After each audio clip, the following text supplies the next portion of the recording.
Price Lord brothers and sisters, கர்த்தராகிய இயேசு கிறிஸ்துவின் மகா பரிசுத்த நாமத்தினால் உங்கள் எல்லோரையுமே வாழ்த்துகிறேன். பாவம் செய்கிற எவனும் பாவத்திற்கு அடிமையாய் இருக்கிறான் என்று வேதம் சொல்கிறது இல்லைங்களா? ஆனா நம்ம இயேசு கிறிஸ்துவுக்கு அடிமைகளாய் இருப்பதற்கு அழைக்கப்பட்டிருக்கிறோம். அப்ப நம்ம எதை செய்யறோமோ அந்த காரியத்துக்கு தான் அடிமையா இருக்கிறோம்னு சொல்லி வேதம் சொல்லுது. நீதியை செய்கிறவர்கள் இயேசு கிறிஸ்துவுக்கு அடிமைகளாய் இருக்கிறார்கள், பாவம் செய்கிறவர்கள் பாவத்திற்கு அடிமையா இருக்கிறார்கள் என்று எழுதியிருக்கிறது. சோ யாராவது ஒருத்தர் ஏதாவது ஒரு பாவத்தை விட முடியல அப்படின்னு நம்ம கஷ்டப்பட்டோம்னு சொன்னாக்க எப்படி பாவத்தை நாம் மேற்கொள்வது அப்படிங்கிறத இன்று நாம் கர்த்தருடைய கிருபையோடு ஆராய்ந்து பார்க்கலாம். வாசிக்கலாம். யோவான் 8:34. John 8:34. இயேசு பிரதியுத்தரமாக, பாவம் செய்கிறவன் எவனும் பாவத்துக்கு அடிமையாய் இருக்கிறான் என்று மெய்யாகவே மெய்யாகவே உங்களுக்கு சொல்லுகிறேன். ஆமென். ஆமென். பாவம் செய்கிறவன் எவனும் பாவத்துக்கு அடிமையாய் இருக்கிறான் என்று இயேசு கிறிஸ்து பேசி இருக்கிறார். அப்ப பாவம் செய்கிறவர்கள் பாவத்துக்கு தான் அடிமையா இருக்கிறாங்க. பாவம் என்பது என்னது? இப்ப தாவீதும் பாவம் செஞ்சிருந்தாரு. ஒரு சில பரிசுத்தவான்கள் கூட ஒரு சில பாவங்கள்ல விழுந்ததை வந்துட்டு பாக்குறோம். பேதுரு கூட இயேசு கிறிஸ்துவ மறுதலிக்கிறார். திடீர்னு ஒரு பாவத்துல விழுந்துட்டு அந்த பாவத்துக்காக உடனே மன்னிப்பு கேட்டு ஆண்டவர்கிட்ட மனம் திரும்புறது, இதை ஆண்டவர் வந்துட்டு பெரிய லெவல்ல பாவம்னு சொல்லி கன்சிடர் பண்ண மாட்டார். நான் இயேசு கிறிஸ்து உயிர் தெழுந்து வந்தப்ப அவர் பேதர்கிட்ட எதற்காக என்னை மறுதலித்தாய் அப்படின்ற கேள்வி எல்லாம் அதிகமா கேட்கல. ஆனா ஒரு சிலருடைய பாவங்களை கர்த்தர் திட்டவட்டமா வந்துட்டு அவர் கண்டிக்கிறார். இப்ப அனனியா சப்ரா வந்துட்டு அவர்கள் பாவம் செய்த பொழுது நீ பரிசுத்தாவின் இடத்தில் பொய் சொன்னாய் என்று இம்மீடியட்டா சொல்லும் பொழுதே பார்த்தாக்க அவர்கள் இருவருமே மரணம் அடைந்தார்கள் அப்படின்றத பாக்குறோம். சோ பாவம் என்பது பிராக்டிஸ் ஆஃப் சின்னிங்னு சொல்லி எழுதியிருக்கும். 1 யோவான் புஸ்தகம் 3 படிச்சு பாத்தீங்கன்னா அதுல முதல் வசனத்துல இருந்தே நிறைய வசனங்கள்ல பிராக்டிஸ் ஆஃப் சின்னிங், தொடர்ந்து பாவம் செய்வது, ஒரு பாவத்தில் தொடர்ந்து நிலைத்திருப்பது, இதைத்தான் கர்த்தர் பாவம் என்று அவர் உணர்த்துகிறார். திடீர்னு ஒரு நாள் தெரியாம விழுந்துட்டு அதை டக்குன்னு நம்ம மனம் திரும்பிட்டோம்னு சொன்னா ஆண்டவர் உடனே அதை மன்னிச்சுறார். பட் தொடர்ந்து இப்ப கோவப்பட்டாங்கன்னா ஒரு சிலருக்கு கோபம்ன்றது ஒரு பாவ சுபாவமா வந்துட்டு இருக்கும். டெய்லி கோவப்பட்டுக்கிட்ட டெய்லி ஆண்டவர்கிட்ட மன்னிப்பு கேட்டா அது ஆண்டவர் பாவம்னு சொல்லிதான் வந்து நினைப்பார். டெய்லி வந்துட்டு கோவப்படுறதோ, டெய்லி எரிச்சல் படுறதோ, டெய்லி வாயின் வார்த்தைகள் தாறுமாறா வந்துட்டு போறதோ, இல்ல டெய்லி ஒரு பாவத்துல நினைச்சிருக்கிறது, இதைத்தான் கர்த்தர் பாவம்னு சொல்லுவாரு. அப்படின்னா ரெகுலராவே ஒரு பாவத்தை நம்ம செய்யறோம் அப்படின்னு சொன்னாக்க நாம் பாவத்திற்கு தான் அடிமையாக இருக்கிறோம் என்று வேதம் சொல்லி கொடுக்கிறது. அப்படின்னா நம்ம ரெகுலரா வந்துட்டு நீதியை செய்கிற பிள்ளைகளா இருக்கணும்ன்றதான் கர்த்தர் நம்மிடம் எதிர்பார்ப்பா இருக்கிறது. இப்ப பாவம் செய்கிற எவனும் பாவத்திற்கு அடிமையா இருக்கிறன்னா இந்த அடிமைத்தனத்திலிருந்து இயேசு கிறிஸ்து ஒருவர் தான் நம்மை விடுவிக்க முடியும். அதனாலதான் யோவான் 8:32 இதுக்கு ஒரு 2 வசனத்துக்கு முன்னாடி சத்தியத்தையும் அறிவீர்கள், சத்தியம் உங்களை விடுதலையாக்கும் என்று எழுதி இருக்கிறது. அப்ப இயேசு கிறிஸ்து நானே வழியும் சத்தியமும் என்று அவர் பேசி இருக்கிறார். அப்ப இயேசு கிறிஸ்து என்கிற சத்தியம் உள்ளவரை நம்ம விசுவாசிக்கும் பொழுது அந்த சத்தியம் நம்மை பாவத்திலிருந்து விடுதலை ஆக்கும். நம்ம கள்ள சபைகள்ல இருந்து விடுதலை ஆயிட்டோம், கள்ள போதர்கள்ட்ட இருந்து நம்ம விடுதலை ஆயிட்டோம், நிறைய கள்ள போதனைகள் அதுல இருந்தெல்லாம் நம்ம விடுதலை ஆயிட்டோம். ஆனாலும் வந்துட்டு நம்ம கடைசியாக விடுதலை ஆக வேண்டியது பாவத்திலிருந்து விடுதலை ஆக வேண்டும். அது நம்முடைய பாவங்கள் நமக்கு மட்டும்தான் நல்லாவே தெரியும். ஒவ்வொருத்தரும் வந்துட்டு வெளியில நம்ம வந்துட்டு எப்பயாவது ஒரு முறை சந்திக்கிறோம், அப்போ வந்துட்டு அந்த பாவங்கள்லாம் வெளியரங்கமாய் இருக்காது. ஒரு சிலருடைய பாவங்கள் வெளியரங்கமாய் இருக்கும், பட் ஒரு சிலருடைய பாவங்கள் வெளியரங்கமாகி இருக்காது. அப்படின்னா நம்முடைய பாவங்கள் எதுன்னு சொல்லி நமக்கு தெரியும், இல்ல மேபி நம்மளுடைய வீட்டாருக்கு வந்துட்டு தெரியும். அதை நம்ம முழுமையா வந்துட்டு மேற்கொண்டு வரணும். அதனாலதான் வெளிப்படுத்தின விசேஷத்துல 7 சபைகள்கிட்ட இயேசு கிறிஸ்து பேசும் பொழுது ஆண்டவர் என்ன சொல்றாரு? ஜெயம் கொள்ளுகிற பிள்ளைகளா இருக்கணும். ஜெயம் கொள்ளுகிறவன் எல்லாவற்றையும் சுதந்திரித்துக் கொள்வான் என்கிற வசனங்களை ஆண்டவர் பேசியிருக்கிறார். ஜெயம் கொள்ளுகிறவர்கள்னா எதுல ஜெயம் கொள்ளணும்? பாவத்தை நாம் ஜெயிக்கிற பிள்ளைகளா இருக்கணும். பிசாசையும் பாவத்தையும் ஜெயிக்கிற பிள்ளைகளா வந்துட்டு இருக்கணும். எவ்வளவோ காரியங்கள்ல நமக்கு ஜெயம் கிடைச்சிருக்கும், பட் நம்ம ஃபைனலா ஜெயிக்க வேண்டியது பிசாசை மட்டும் இல்ல, நம்முடைய மாம்ச சிந்தையை நம்ம ஜெயிக்கணும். நான் பிசாசை ஜெயிக்கிறது சுலபம், மாம்ச சிந்தையை ஜெயிக்கிறதா வந்துட்டு கொஞ்சம் கஷ்டமான விஷயம். நமக்கு அந்த பாவ சுபாவத்தை கொடுக்கறதே வந்துட்டு அந்த பாவ சுபாவத்துக்கு பேரு தான் மாம்ச சிந்தை என்று கர்த்தர் பேசி இருக்கிறார். அப்ப இதை ஜெயிச்சிட்டோம்னு சொன்னாக்க பாவத்தை நம்ம ஜெயிச்சிட்டோம், ஜெயம் கொள்ளுகிற பிள்ளைகளா இருக்கிறோம். அப்பதான் நித்திய ஜீவனை கொடுக்கிறேன்னு இயேசு கிறிஸ்து வாக்குத்தத்தம் செய்திருக்கிறார். வாசிக்கலாம். ரோமர் 6:20. Romans 6:20. பாவத்திற்கு நீங்கள் அடிமைகளாய் இருந்த காலத்தில் நீதிக்கு நீங்கினவர்களாய் இருந்தீர்கள். ஆமென். நம்முடைய பழைய வாழ்க்கையை பத்தி இந்த வசனம் சொல்லி கொடுக்கிறது. பாவத்திற்கு நீங்கள் அடிமைகளாயிருந்த காலத்தில் நீதிக்கு நீங்கினவர்களாய் இருந்தீர்கள். அப்ப நம்ம பழைய வாழ்க்கையில வந்துட்டு நம்ம பாவத்துக்கு தான் அடிமையா இருந்தோம். எப்படி அடிமையா இருந்தோம்? பாவம் செஞ்சாக்க பாவம் செய்கிற எவனும் பாவத்திற்கு அடிமையாய் இருக்கிறான். இப்ப பாவத்திற்கு அடிமையா இருந்த நம்முடைய பழைய வாழ்க்கையில வந்துட்டு நீதிக்கு நீங்களாதான், இயேசு கிறிஸ்துவுக்கு நீங்களாகிதான் நம்ம இருந்தோம். என்னைக்கு நம்ம வந்துட்டு பிசாசம் மேற்கொள்றோமோ, என்னைக்கு நம்முடைய மாம்ச சிந்தனைகளை நம்ம மேற்கொள்றோமோ, அன்னைக்குதான் பாவத்தை விட்டு ஓய்ந்திருக்க முடியும் என்று வேதம் சொல்கிறது. வாசிக்கலாம் ரோமர் 6ஆம் அதிகாரம் வசனங்கள் 6 முதல் 7 வரை. Romans chapter 6 verses 6 to 7.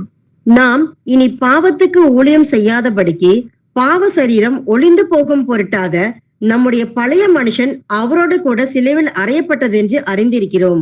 மரித்தவன் பாவத்துக்கு நீங்கி விடுதலையாக்கப்பட்டிருக்கிறானே. ஆமென். ஆமென். நாம் இனி பாவத்துக்கு ஊழியம் செய்யாதபடிக்கு பாவ சரீரம் ஒளிந்து போகும் பொருட்டாக நம்முடைய பழைய மனுஷன் அவரோட கூட சிலுவையில் அறையப்பட்டதென்று அறிந்திருக்கிறோம். அப்ப இதுதான் இன்னைக்கு நமக்கான கேள்வி. நம்முடைய பழைய மனுஷன் இயேசு கிறிஸ்துவோட கூட சிலுவையில் அறையப்பட்டு விட்டதா? அப்பதான் நம்ம இனிமேட்டு பாவத்துக்கு ஊழியம் செய்ய முடியாது. ஏன்னா மரித்தவன் பாவத்துக்கு நீங்கி விடுதலையாக்கப்பட்டிருக்கிறானே என்று வேதம் சொல்கிறது. அப்ப நம்ம பாவத்துக்கு மறிச்சிட்டோம்னு சொன்னாக்க பாவத்திலிருந்து விடுதலை ஆயிட்டோம்னு சொல்லி அர்த்தம். இப்ப நம்முடைய பழைய மனுஷன், மாம்ச சுபாவத்துக்குரிய மனுஷன், அவன் வந்துட்டு இயேசு கிறிஸ்துவோட கூட சிலுவையில் அறையப்பட்டு விட்டானா? இல்ல இன்னமும் நமக்கு இந்த உலகத்தின் இச்சைகள், இல்ல ஐஸ்வர்யத்தின் வாய்க்கம். ஏன்னா ஆண்டவர் சொல்றாரு, அந்த விதை விதைக்கப்பட்ட பிறகு 1-2 விஷயத்தா அந்த விதையை வந்துட்டு நெருக்கி போடும், வசனத்தை நெருக்கி போடும். விதை என்பது தேவனுடைய வசனம். மனுஷகுமாரன் அந்த விதையை விதைக்கிறார், மனிதர்களுடைய இருதயங்களிலே அந்த விதையை விதைக்கிறார். அப்ப அந்த விதை வந்துட்டு அது வளரும் பொழுது அதை ஒண்ணுதான் நெருக்கி போட முடியும். அது அந்த விஷயம் வந்துட்டு என்னவா இருக்கும்? அது முள்ளுள்ள இடங்களில் விதைக்கப்பட்ட விதைகள் என்று வேதம் சொல்கிறது. முள்ளுகள்னு சொல்லி கர்த்தர் எதை சொல்றாரு? உலக கவலைகளும் ஐஸ்வர்யத்தின் மயக்கமும் சிற்றின்பங்களும் பலவித இச்சைகளும். நீங்க மார்க்கு மத்தேயு 13ஆம் அதிகாரம், மார்க் 4ஆம் அதிகாரம், லூக்கா 8ஆம் அதிகாரம், இந்த 3 அதிகாரத்திலையும் விதைக்கிறவனுடைய ஓமையை நீங்க படிச்சு பாத்தீங்கன்னா, அதே போல களைகளுக்குரிய ஓமை, இந்த ஓமையெல்லாம் நீங்க படிச்சு பாத்தீங்கன்னு சொன்னாக்க ஆண்டவர் தெளிவாவே வந்துட்டு நமக்கு சொல்லி கொடுக்கறது வந்துட்டு வசனத்தை நெருக்கி போடுறது வந்துட்டு ஒரு சில காரியங்கள் மட்டும்தான். இந்த உலகத்தின் மயக்கம், ஐஸ்வர்யத்தின் மயக்கம், உலகத்திற்குரிய இச்சைகள் அப்படின்னு சொல்லி சொல்றாரு. உலக கவலைகள் அப்படிங்கிறாரு. பலவித சிற்றின்பங்கள், பலவித இச்சைகள் அப்படின்னு சொல்லி சொல்றாரு. அப்ப இந்த மாதிரி காரியங்கள்லாம் வசனத்தை நெருக்கி போட்டு கொண்டு இருக்கிறதா அப்படின்றத நம்மை நாமே நிதானித்து அறிவோம். ஞானஸ்நானம் எடுத்ததுக்கு முன்னாடியும் ஞானஸ்நானம் எடுத்ததுக்கு பின்னாடியும் நம்முடைய சுபாவம் மாறி இருக்குதா இல்லையா? நம்முடைய சுபாவம் மாறலைனாக்க ஞானஸ்நானமே ஒரு பாரம்பரியமா மாறிடும். நம்முடைய சுபாவத்தை மாத்துறதுதான் ஞானஸ்நானம். ஏன்னா கர்த்தராகி இயேசு கிறிஸ்துவின் நாமத்தினால நம்ம எல்லாம் எதற்காக ஞானஸ்நானம் எடுக்கிறோம்? இது நல் மனசாட்சியின் உடன்படிக்கையா இருக்கிறது. இது நல் மனசாட்சியின் உடன்படிக்கையா இருக்கிறது. அதனால இயேசு கிறிஸ்து என்னுடைய சொந்த ரட்சகர். என்னுடைய பாவத்திற்காக அவர் இந்த பூமிக்கு வந்துட்டு என்னை விடுவிப்பதற்காக தேவன் மாம்சத்திலே வெளிப்பட்டார். அந்த ஒரே கர்த்தர், ஒரே தேவன், தேவன் மாம்சத்திலே வெளிப்பட்டது பிள்ளைகள் மாம்சத்தையும் இரத்தத்தையும் உடையவர்களா இருக்க, அப்பாவும் பிள்ளைகளைப் போல மாம்சத்தையும் இரத்தத்தையும் உடையவரானார் என்று எழுதியிருக்கிறது. அவர் நம்மளை போலவே ஒரு மனிதனா இருக்கிறதுனால நமக்கான ஒரு பிரதான ஆசாரியனா இருந்து நம்முடைய நிறை குறைகள், நம்முடைய கஷ்ட நஷ்டங்கள் எல்லாமே அவருக்கு தெரியும். நமக்காக பரிதபிக்கக்கூடிய பிரதான ஆசாரியனா இருந்து நமக்காக தொடர்ந்து பரிந்து பேசி கொண்டிருக்கிறார். அப்படின்னாக்க தேவன் மாம்சத்துல வெளிப்பட்டது எனக்காக தான், என்னுடைய பாவங்களுக்காக அவர் ரத்தம் சிந்தினார் என்பதை நம்ம முழுமையா வந்துட்டு மனம் வருந்தி கண்ணீர் சிந்தி பாவங்களை அவர்கிட்ட அறிக்கையிட்டு மன்னிக்க வேண்டியவங்களை எல்லாம் மன்னிச்சுட்டு தான் நம்ம ஞானஸ்தானம் எடுத்திருக்கிறோம். பட் ஞானஸ்தானம் எடுத்த பிறகு நம்முடைய பழைய சுபாவம் அப்படிதான் இருக்குதா? மன்னிக்க வேண்டிய எல்லாரையும் மன்னிச்சுட்டோமா? நம்மை நாமே நிதானித்து அறிவோம். இல்ல ஒரு சிலரை இருதயத்துல நினைக்கும் பொழுது இன்னும் கசப்பு, வெறுப்பு, கோபம், வைராக்கியம், அவங்க செய்த காரியங்கள்லாம் நமக்கு இன்னும் வந்துட்டு இருதயத்துல கசப்பு, வெறுப்பு, கோபம், வைராக்கியம், விரோதத்தை உண்டு பண்ணுதா? ஏன்னா சூரியன் அஸ்தமிக்கிறதுக்குள் உங்கள் எரிச்சல் தனிய கடவுது என்று எழுதி இருக்கிறது. அதனாலதான் நீங்கள் கோபம் கொண்டாலும் பாவம் செய்யாதீர்கள் என்று கர்த்தர் பேசுகிறார். கோபப்பட்டாலும் பாவம் செய்யாத, இன்னொரு இடத்துல கோபமே படாதுன்னு சொல்லியிருக்கிறார். மனுஷனுடைய கோபம் தேவனுடைய நீதியை நடப்பிக்க மாட்டாதே. அப்படின்னா மரித்தவன் பாவத்துக்கு நீங்கி விடுதலையாக்கப்பட்டிருக்கிறானே, நம்ம பாவத்துக்கு மறிச்சிட்டோமான்னு சொல்லி நம்மை நாமே நிதானிப்போம். ரோமர் 6:2 வாசிக்கலாம். ரோமன் 6:2. பாவத்துக்கு மரித்த நாம் இனி அதிலே எப்படி பிழைப்போம்? பாவத்துக்கு மரித்த நாம் இனி அதிலே எப்படி பிழைப்போம்? அப்ப பாவத்துக்கு நம்ம மறிச்சிட்டோம்னு சொன்னாக்க அதுல இனிமேட்டு நிலைத்திருக்க மாட்டோம். ஏன்னா ஏற்கனவே சொன்ன மாதிரி பாவம் என்பது எதை குறிக்கிறது? 1 யோவான் 3:9 சொல்வது போல அந்த இயேசு கிறிஸ்துவுக்குள்ளார நம்ம இருக்கிறோம் அப்படின்னு சொன்னாக்க தேவனால் பிறந்தவன் எவனும் பாவம் செய்யான் என்று எழுதியிருக்கிறது. அப்ப அந்த பாவம்ன்றதே ஆண்டவர் எதை குறிப்பிடுறாருன்னா, ரெகுலரா ஒரு பாவத்தை வந்துட்டு சிந்திச்சு செயல்படுத்துவது எதைத்தான் பாவம்னு சொல்லி ஆண்டவர் சொல்றார். ஏன்னா யூதா செஞ்ச பாவத்துக்கும் வந்துட்டு அதே போல பேதுரு செய்த பாவத்துக்கும் வந்துட்டு வித்தியாசம் இருக்குது. பேதுரு இயேசு கிறிஸ்துவை காட்டி கொடுக்கணுன்ற எண்ணம்லாம் இல்ல. ஆண்டவரே உங்களுக்காக நான் மறிக்கிறதுக்கு ரெடின்னு சொல்லி பேதுரு சொன்ன மனுஷன் தான். ஆனா திடீர்னு வந்துட்டு அந்த நேரத்துல வந்துட்டு பேதுருக்கு ஒரு பய உணர்வு வந்து நம்மளையும் வந்துட்டு கொலை பண்ணிடுவாங்களோ அப்படின்ற ஒரு பயத்துலதான் இயேசு கிறிஸ்துவ அவரு மறுதளிச்சார். ஆனா யூதாஸ் வந்துட்டு பிளான் பண்ணி தான் காட்டி கொடுத்தான், திட்டம் போட்டு இதை இருதயத்துல இருத்தி திட்டம் போட்டு பொருளாசை நிமித்தமா பல நாட்களா பிளான் பண்ணி தான் ரெகுலராவே அந்த பாவத்துல இருந்தான். மேபி கடைசி ஒரு 10 நாட்களோ 1 மாதமோ தெளிவா பிளான் போட்டுதான் இயேசு கிறிஸ்துவ காட்டி கொடுத்தான். அப்படின்னா பாவம்னு இயேசு கிறிஸ்து சொல்றது தொடர்ந்து ஒரு பாவத்துல நிலைத்திருப்பது. டெய்லி கோபம் வருதா, அது நிச்சயமா பாவம் தான். டெய்லி வாயின் வார்த்தைகள் தாறுமாறா போகுதா, கோபத்தின் வார்த்தைகள் எரிச்சலின் வார்த்தைகள் வாயிலிருந்து வருதா, இது பாவத்துக்குரிய அடையாளம் தான். அப்ப பாவத்துக்கு நம்ம மரித்திருக்கிறோம்னு சொன்னாக்க அது இனிமேட்டு நமக்குள்ளார வெளிப்படக்கூடாது. வாசிக்கலாம் ரோமர் 6:12, ரோமன் 6:12. ஆகையால் நீங்கள் சரீர இச்சைகளின்படி பாவத்துக்கு கீழ்ப்படியத்தக்கதாக சாவுக்கேதுவான உங்கள் சரீரத்தில் பாவம் ஆளாதிருப்பதாக. ஆமென். ஆமென். நீங்கள் சரீர இச்சைகளின்படி பாவத்திற்கு கீழ்ப்படியத்தக்கதாக சாவுக்கேதுவான உங்கள் சரீரத்தில் பாவம் இனி ஆளாதிருப்பதாக. இனிமேட்டு நம்ம இயேசு கிறிஸ்துவுக்காக எழுதி கொடுத்துட்டு வந்துட்டோம். எப்படி தண்டில் சேவகம் செய்கிறவன் வந்துட்டு எங்க முதலாளி சொல்றதெல்லாம் கேட்கிறேன் அப்படின்னு சொல்லி, எப்படி மிலிட்டரிக்கு போறவங்க எல்லாம் வந்துட்டு முதலாளி சொல்றது எல்லாத்தையும் கேட்பாங்களோ, மேல இருக்கிற சுப்பீரியர் சொல்றத அப்படியே கேள்வி கேட்காம அவங்க கீழ்ப்படிவாங்களோ, அதே மாதிரிதான் இயேசு கிறிஸ்து என்ன சொன்னாலும் கேள்வி கேட்காம அப்படியே செய்யறதுதான் நம்முடைய கடமையா இருக்கிறது. அப்படின்னா இந்த சரீரத்தில் பாவம் ஆளக்கூடாது. ஏன்னா சரீரத்துல என்ன இருக்குது, ஆவி ஆத்மா சரீரம் இருக்குது. அப்ப ஆவி எப்பொழுதும் கர்த்தரோட வந்துட்டு போய் சேரணும், கீழ்ப்படினுண்ட ஒரு எண்ணத்தோட இருப்பதுதான் கர்த்தர் நமக்கு கொடுத்த ஆவியாக இருக்கிறது. ஆனா சரீரம் வந்துட்டு அது மாம்ச சரீரமா இருக்கிறது. அந்த மாம்ச சரீரம் மாம்சத்துக்குரிய சிந்தைக்கு தான் போறதுக்கு ட்ரை பண்ணும். இது ரெண்டுத்துக்கு நடுவுல மாட்டிக்கிட்டு இருக்கிறதா ஆத்மா. ஆத்மான்றது ஒரு மனிதனை குறிக்கிறது. சோ அந்த மனிதன் ஆவி சொல்றதை கேட்கிறதா மாம்சம் சொல்றதை கேட்கிறதா அப்படின்றத முடிவு பண்ணணும். அதனாலதான் நமக்கு ரோமர் 6ஆம் அதிகாரம், ரோமர் 7, ரோமர் 8 வந்துட்டு இந்த 3 அதிகாரத்திலையும் மாம்சத்துக்கும் ஆவிக்கும் விரோதமா ஒரு போராட்டம் நடக்குதுன்னு சொல்லி எழுதியிருக்கு. அதே போல கலாத்தியர் 5ஆம் அதிகாரத்திலே வந்துட்டு ஆவிக்கு விரோதமாக மாம்சமும் மாம்சத்துக்கு விரோதமாக ஆவியும் ஒன்றுக்கொன்று விரோதமாக இச்சிக்கிறது அப்படின்னு சொல்லி எழுதியிருக்குது. அதனாலதான் கலாத்தியர் 5ஆம் அதிகாரத்துல மாம்சத்தின் கிரியைகள்னு ஒரு 17 இருக்குது, ஆவியின் கனின்னு சொல்லி ஒரு 9 ஆவியின் கனியை கர்த்தர் கொடுத்திருக்கிறார். அப்படின்னா இந்த ஆத்மான்றதை கரெக்டா முடிவெடுக்கணும். நம்முடைய சரீரத்துல பாவம் ஆளக்கூடாதுன்னு சொல்லி கர்த்தர் சொல்றாரு. அப்படின்னா நம்ம ஞானஸ்நானத்துக்கு முன்னாடி எப்படி இருந்தோம், இப்ப எப்படி இருக்கிறோம், நம்மை நாமே நிதானித்து அறிவோம். ஏன்னா நம்ம கர்த்தருக்கு முழுமையா நம்மளை நாமளே சப்மிட் பண்ணா மட்டும்தான், கர்த்தருடைய வசனங்களுக்கு நம்மளை நாமளே முழுமையா சப்மிட் பண்ணா மட்டும்தான் நம்மளால பாவத்தை ஜெயிக்க முடியும். வாசிக்கலாம் ரோமர் 6:13, ரோமன் 6:13.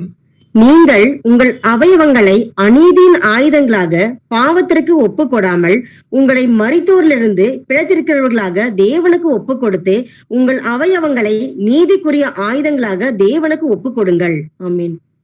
நீங்கள் உங்கள் அவயவங்களை அநீதியின் ஆயுதங்களாக பாவத்திற்கு ஒப்பு கொடாமல். பழைய வாழ்க்கையில நம்ம என்ன பண்ணோம், நம்முடைய உடம்புல இருக்கிற அவயவங்களை அநீதியின் ஆயுதங்களா நம்ம ஒப்பு கொடுத்தோம். ஆட்டோமேட்டிக்கா நம்முடைய இருதயம் தப்பானதை சிந்திக்கும், கண்ணு வந்துட்டு தப்பான பார்வையை பார்க்கும், வாய் தப்பான வார்த்தைகள் வந்துட்டு பேசும், உடம்புல கை கால் அவயவங்கள்லாம் தப்பான செய்யறதுக்கு விரைந்து ஓடும். ஆனா இப்ப நாம என்ன செய்யணுமா, உங்களை மரித்தோரிலிருந்து பிழைத்திருக்கிறவர்களாக தேவனுக்கு ஒப்பு கொடுக்கணும்னு வேதம் சொல்லுது. உங்கள் அவயவங்களை நீதிக்குரிய ஆயுதங்களாக தேவனுக்கு ஒப்பு கொடுங்கள். அப்ப நம்முடைய இருதயத்தை, நம்முடைய கண்களை, நம்முடைய நாவு, நம்முடைய உதடுகள், நம்முடைய கை கால், உடம்புல இருக்கிற எல்லா அவயவங்களையும் வந்துட்டு நீதியின் ஆயுதங்களாக தேவனுக்கு ஒப்பு கொடுக்கணும். ஆண்டவரே நான் தப்பான வார்த்தை பேச மாட்டேன்னு சொல்லி நம்ம மத்தவங்களை காரணம் காட்டுறோம். நிறைய நேரம் பார்த்தா நம்முடைய தவறுகளுக்கு, இல்ல பிரதர் என்னுடைய புருஷனை ரொம்ப வந்துட்டு எரிச்சல் படுத்துறாரு, அதனால நான் கோவப்பட்டேன், என்னுடைய மனைவி என்னை ரொம்ப கோவப்படுத்தினாங்க, அதனால நான் கோபமான வார்த்தைகள் பேசினேன், என் பிள்ளைங்க என்ன சொன்னாலும் கீழ்ப்படிய மாட்டேன்றாங்க, அதனால நான் கோபமான விஷயங்களை வந்துட்டு செஞ்சேன்னு சொல்லி நம்முடைய பாவங்களுக்கு மத்தவங்களை தான் குறை சொல்லிக்கிட்டே இருக்கிறோம். ஆதாமும் ஏவாளும் செய்தது வந்துட்டு இந்த தப்பு தான் செஞ்சாங்க. பாவம் செஞ்சேன்னு ஒத்துக்கிறதுக்கு பதிலா ஆதாம் என்ன சொன்னா, ஆண்டவரே நீர் கொடுத்த ஸ்திரீ தான் வந்துட்டு என்ன இப்படி பாவம் செய்ய வச்சா அப்படின்னு சொல்லி பாவத்தை தூக்கி ஸ்திரீயின் மேல வந்துட்டு பழிய போட்டுட்டான். அந்த ஸ்திரீயை கேட்டப்ப வந்துட்டு ஏவாள் வந்துட்டு என்ன சொன்னாங்க, ஆண்டவர் எனக்கு தெரியாது, இந்த பாம்பு என்னை வஞ்சித்தது அப்படின்னு சொல்லி பாம்பு மேல வந்துட்டு பழிய போட்டாங்க. அப்படி இன்னைக்குமே நம்மள அநேகர் நாம் செய்யற பாவங்களுக்கு நாம தான் ரெஸ்பான்சிபிலிட்டி எடுத்துக்கணும். கோவப்பட்டோம்னா அது நம்முடைய பாவம் தான்.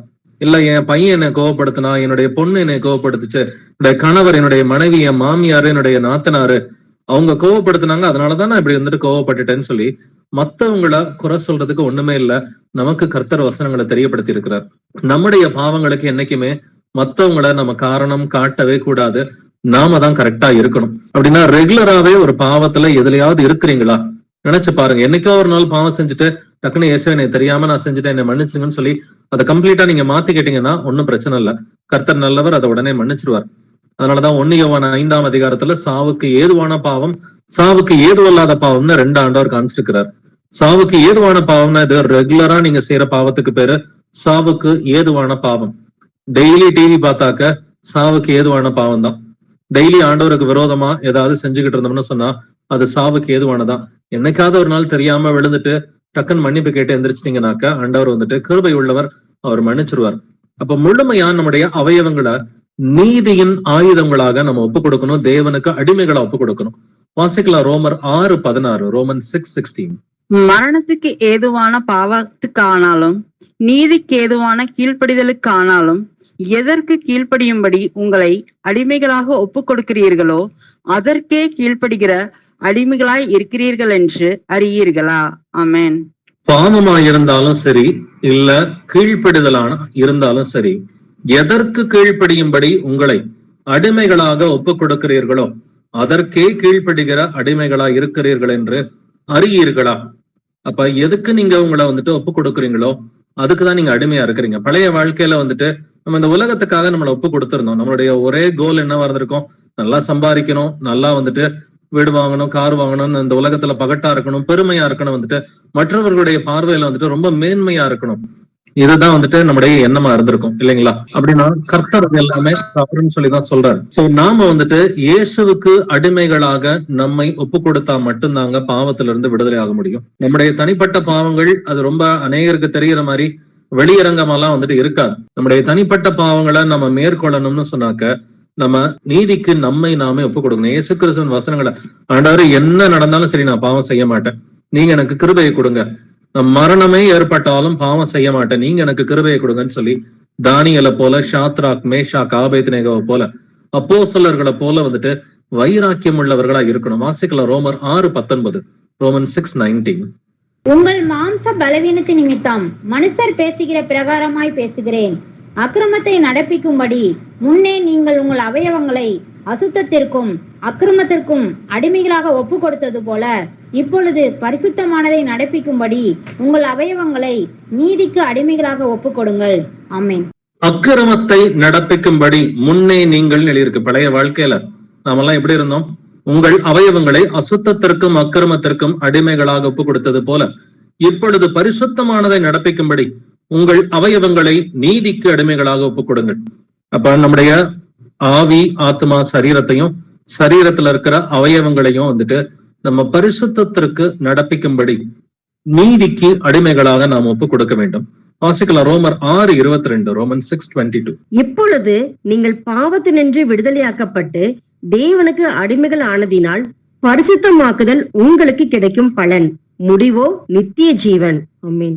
இப்பொழுதோ நீங்கள் பாவத்தினின்று விடுதலையாக்கப்பட்டு தேவனுக்கு அடிமைகள் ஆனதினால் பரிசுத்தமாகுதல் உங்களுக்கு கிடைக்கும் பலன், முடிவோ நித்திய ஜீவன். அப்ப அந்த முடிவுன்ற நித்திய ஜீவனுக்காக தான் நம்ம எல்லாருமே வந்துட்டு பிரயாசப்படுறோம் இல்லைங்களா? இப்ப நீங்க பைபிள் படிக்கிறதா இருக்கட்டும், நீங்க ஜெபிக்கிறதா இருக்கட்டும், இல்ல கூடுகு அட்டன் பண்றதா இருக்கட்டும், சுவிசேஷம் அறிவிக்கிறதா இருக்கட்டும், பாவங்களை விடுவதற்கு நம்ம செய்யற முயற்சியா இருக்கட்டும், எல்லாமே ஒரே ஒரு விஷயத்துக்காக தான், நித்திய ஜீவனுக்காக தான். அந்த நித்திய ஜீவனை நமக்கு கொடுப்பதற்காக தான் இயேசு கிறிஸ்துவும் இந்த பூமிக்கு வந்துட்டு வந்தார். அப்படின்னா இந்த நித்திய ஜீவன் எப்படி நமக்கு கிடைக்கும்? பரிசுத்தமா இருந்தாதான் கிடைக்கும். பரிசுத்தம் நமக்கு எப்படி கிடைக்கும்? நம்ம தேவனுக்கு அடிமையா இருந்தாதான் கிடைக்கும். தேவனுக்கு எப்படி அடிமையா இருப்பது? முதல்ல பாவத்திலிருந்து விடுதலை ஆகணும். சோ இந்த 3 ஸ்டேஜஸையும் கர்த்தர் தெளிவா அந்த ஒரே வசனத்துல கொடுத்திருக்கிறார். இப்பொழுது நீங்கள் பாவத்தினின்று விடுதலையாக்கப்பட்ட ஃபர்ஸ்ட் ஸ்டேஜ் பாவத்திலிருந்து விடுதலை ஆகணும். பாவத்திலிருந்து விடுதலையானாதான் தேவனுக்கு அடிமையாகவே முடியும். சோ பாவத்துல ஒரு கால் வச்சுட்டு நான் இயேசுவுக்கு அடிமையா இருக்கிறேன்னா அது வாய்ப்பு கிடையாது. முதல்ல எல்லா பாவங்களையும் விட்டுறணும். பாவத்தினின்று நீங்கள் விடுதலையாக்கப்பட்டு செகண்ட் ஸ்டேஜ் தேவனுக்கு அடிமைகள் ஆனதினால், நீங்க தேவனுக்கு அடிமை ஆயிட்டீங்கன்னா உங்களுக்கு என்ன கிடைக்கும்? பரிசுத்தமாகுதல் உங்களுக்கு கிடைக்கும் பலன். ஃபைனல் ஸ்டேஜ் வந்துட்டு பரிசுத்தமா இருப்பீங்க. பரிசுத்தமா இருக்கும் பொழுது இயேசு கிறிஸ்து இந்த பூமிக்கு வர்றாருன்னா முடிவோ நித்திய ஜீவன். அப்ப நம்மளுடைய டார்கெட் வந்துட்டு நித்திய ஜீவன் அப்படின்னு சொன்னா, நித்திய ஜீவனுக்கு முன்னாடி இருக்கிற ஸ்டேஜ் வந்துட்டு பரிசுத்தம். பரிசுத்தமா இருக்கணும். பரிசுத்தத்துக்கு தேவை தேவனுக்கு அடிமையா இருக்கணும். தேவனுக்கு அடிமையா இருக்கணும்னா நம்ம பாவத்தை கம்ப்ளீட்டா வந்துட்டு விட்டுறணும்.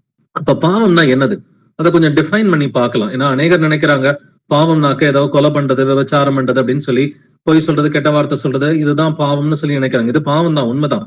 பட் இன்னும் ஒரு சில பாவங்கள், மறைந்திருக்கிற பாவங்களும் இருக்குது. அதை பத்தி நம்ம தெரிஞ்சுக்கலாம். யாக்கோபு 4:17 வாசிக்கலாம். ஜேம்ஸ் 4:17. ஆதலால் ஒருவன் நன்மை செய்ய அறிந்தவனாயிருந்தும் அதை செய்யாமற் போனால் அது அவனுக்கு பாவமாயிருக்கும். ஆமென். ஆமென். ஒருவன் நன்மை செய்ய அறிந்தவனாயிருந்தும் அதை செய்யாமற் போனால் அது அவனுக்கு பாவமாயிருக்கும். உங்களால ஒரு நன்மை செய்ய முடியும், ஆனாலும் அதை நீங்க செய்யல அப்படின்னு சொன்னாக்க, நன்மைன்னு ஆண்டவர் உணர்த்துறார்.